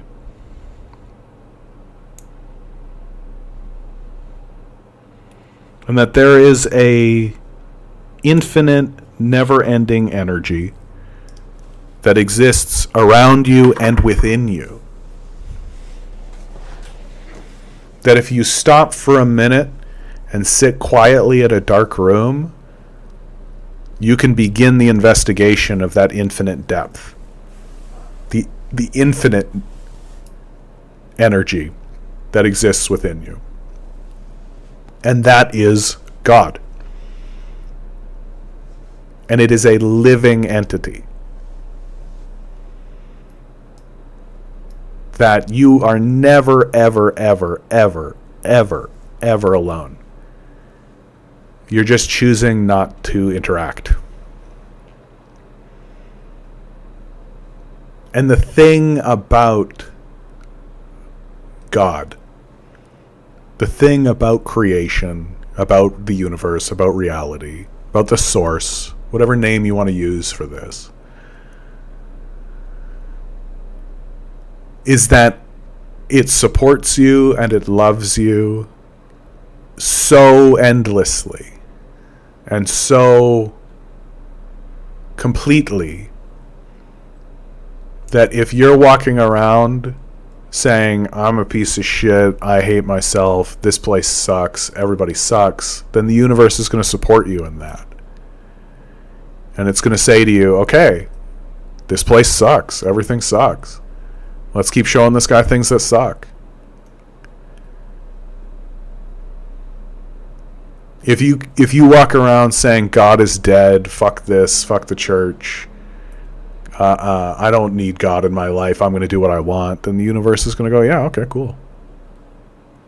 That's what we're doing. That's the journey. Awesome.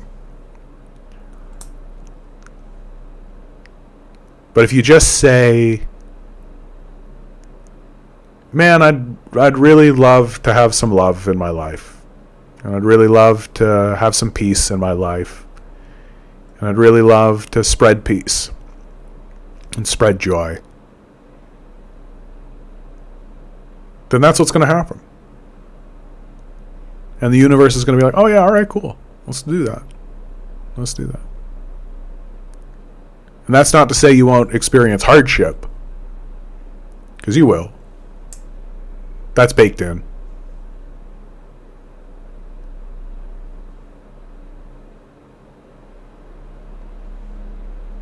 But it's a partnership. You're on a ride right now.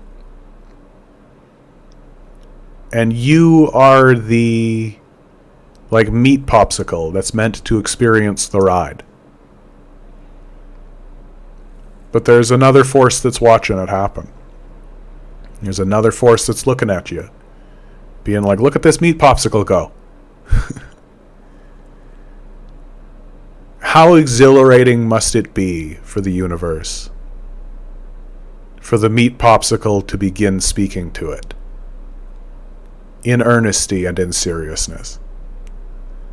To say to the universe, I see you watching me. I see you here. I see you seeing me seeing you. We're here together, watching one another. How much more satisfying is it to speak with someone not as one little scared monkey to another little scared monkey, trying to find out what they bring to the table, but as a divine force of creation, speaking to another aspect of that same divine force of creation.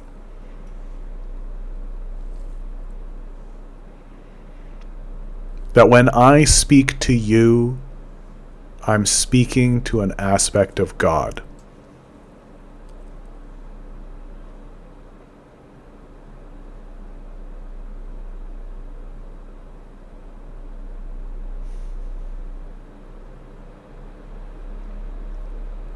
How much more lovely would it be if we were all aware of this? If we all could speak with one another and show each other what we love and what we enjoy, and speak our feelings and speak our mind and speak our heart, and each of us having the full knowledge and the full awareness and the full acceptance that right now I am hearing the words of God.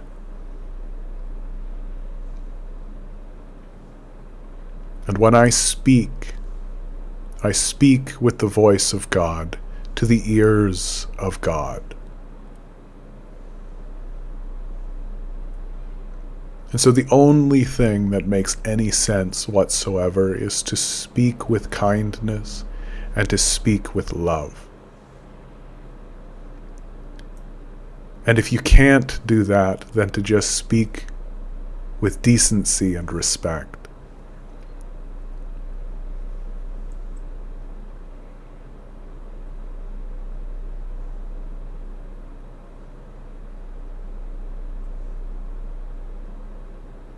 And really, the lesson that I've been learning over these last few months really has been, above all, you have to love yourself. That Jesus Christ said the great commandment was love your neighbor as yourself and love the Lord your God with all your heart. But that doesn't work if you don't like yourself, if you don't love yourself. A self-loathing God is no God at all.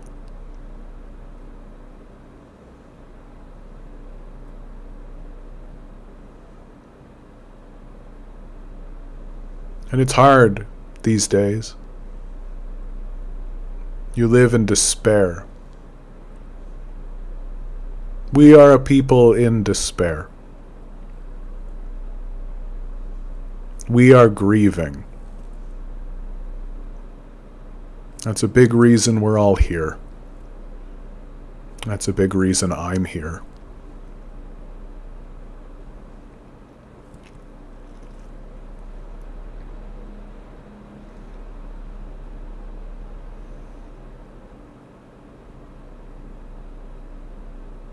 I look out into this world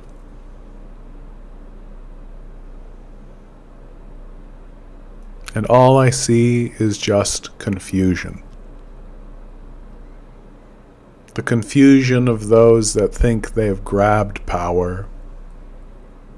The confusion of those who are victims of that power.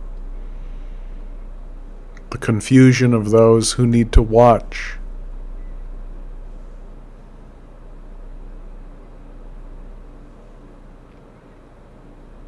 And we're all confused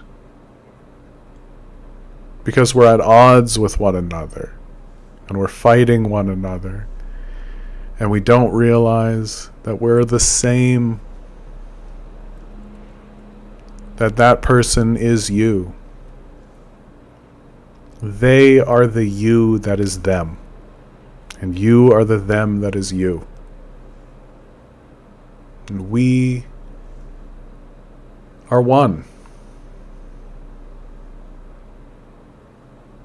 That in this moment I look at you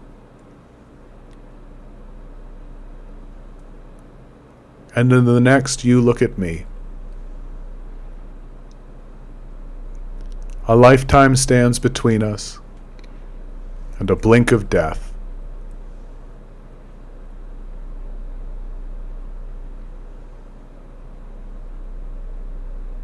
But I really look at myself, because you are the me that is you, and I am the you that is me. And together we are one.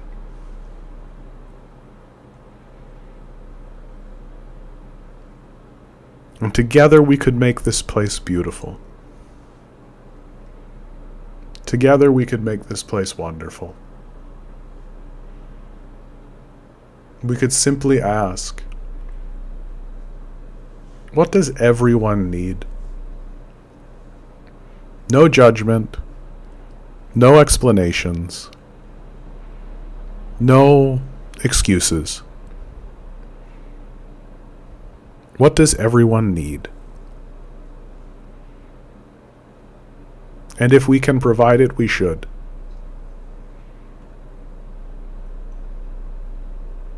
And if someone tries to stop us, we should stop them.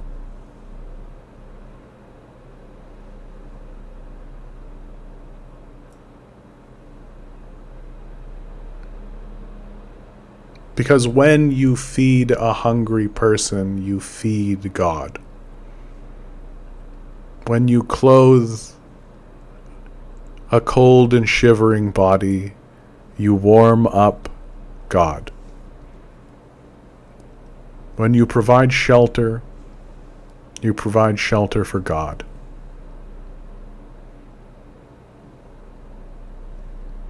And if we begin to do these things with the understanding that each of us is an aspect of our Creator, then that is how we build heaven.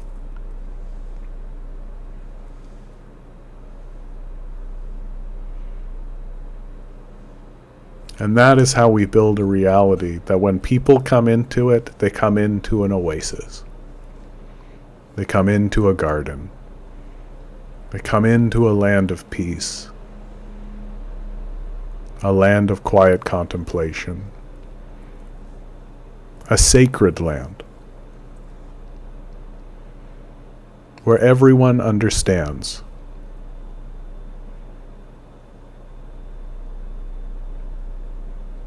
this tree,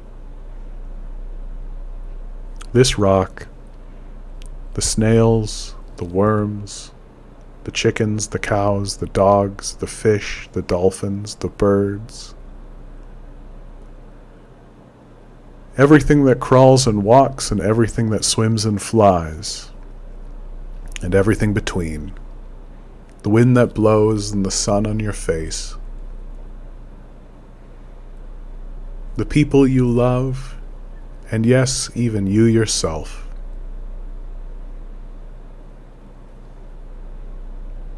We're all worthy of our existence. We're all worthy of our creation. We're all worthy of being here.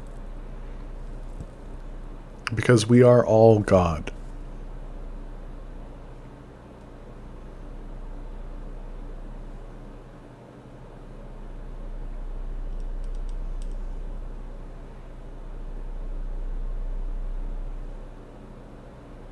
And so, yes, I know things about theology.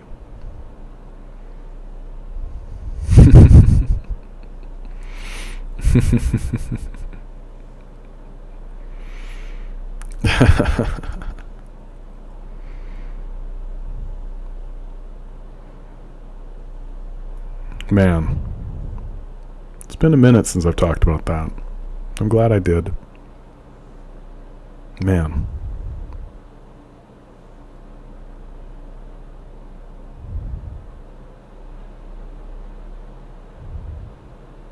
It's so easy for me to get lost in sort of my monkey perception, you know? My base desires, hunger, horniness, distraction. And it's sort of these basic things that we all intrinsically want and desire. It's nice to take a moment and remind myself that, like, no, there's something else happening.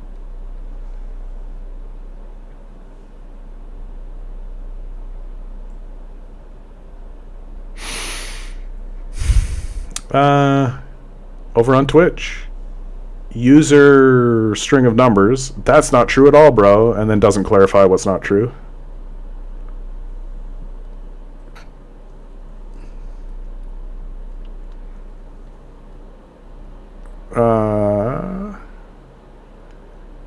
Hart says, how would you define free slaves?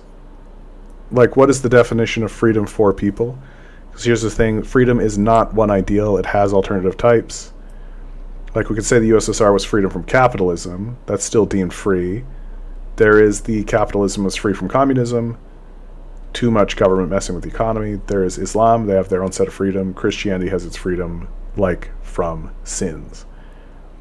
I mean, the relationship between the kulaks and I believe they were called the Bata is a wage slave situation, like a master slave relationship. So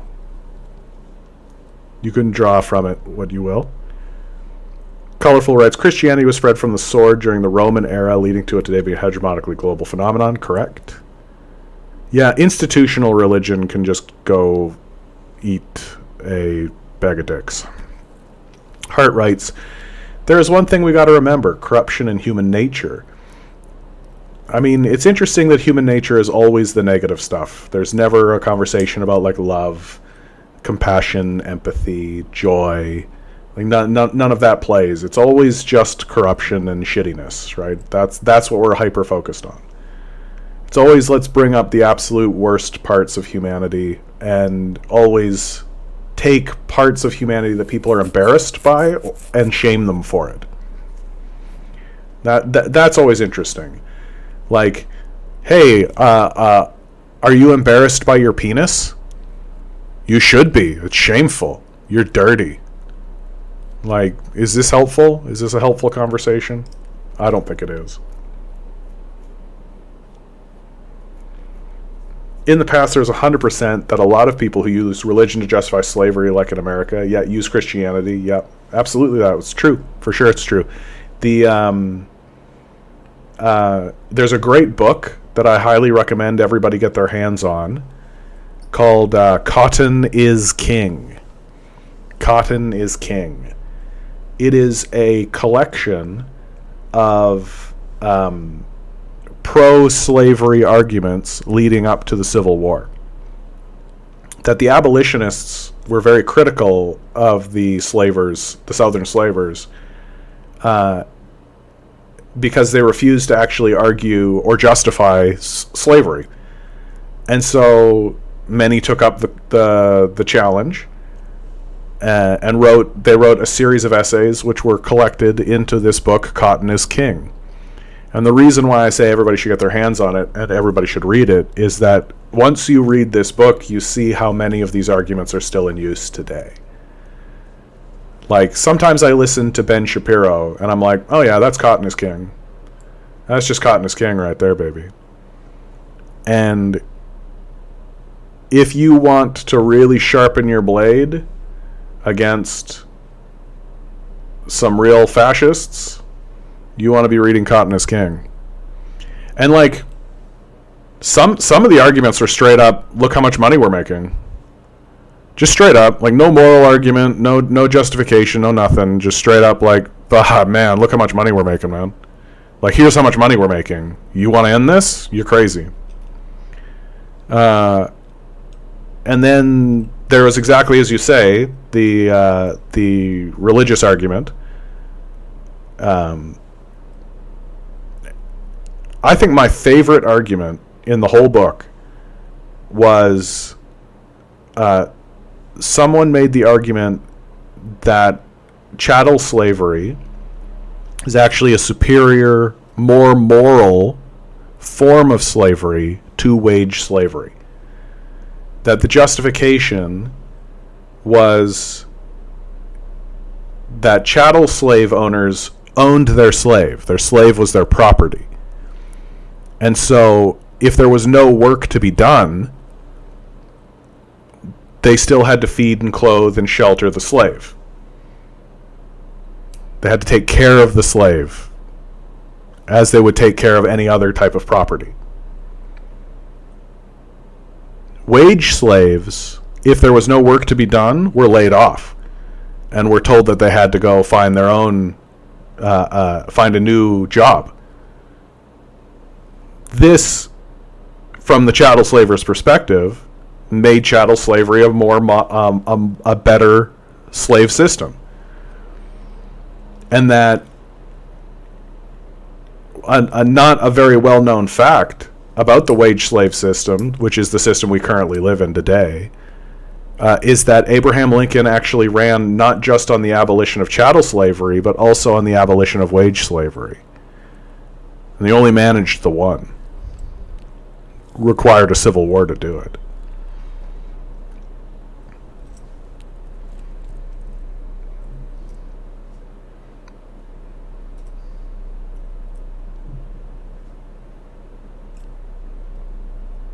And then Hart says, feeling better? You know what? I do feel better.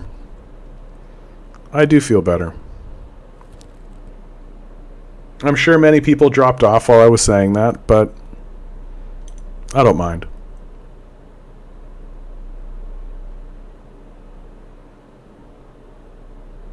I think this is the end of the stream, guys. I think I did it. 4 hours. It's a stretch.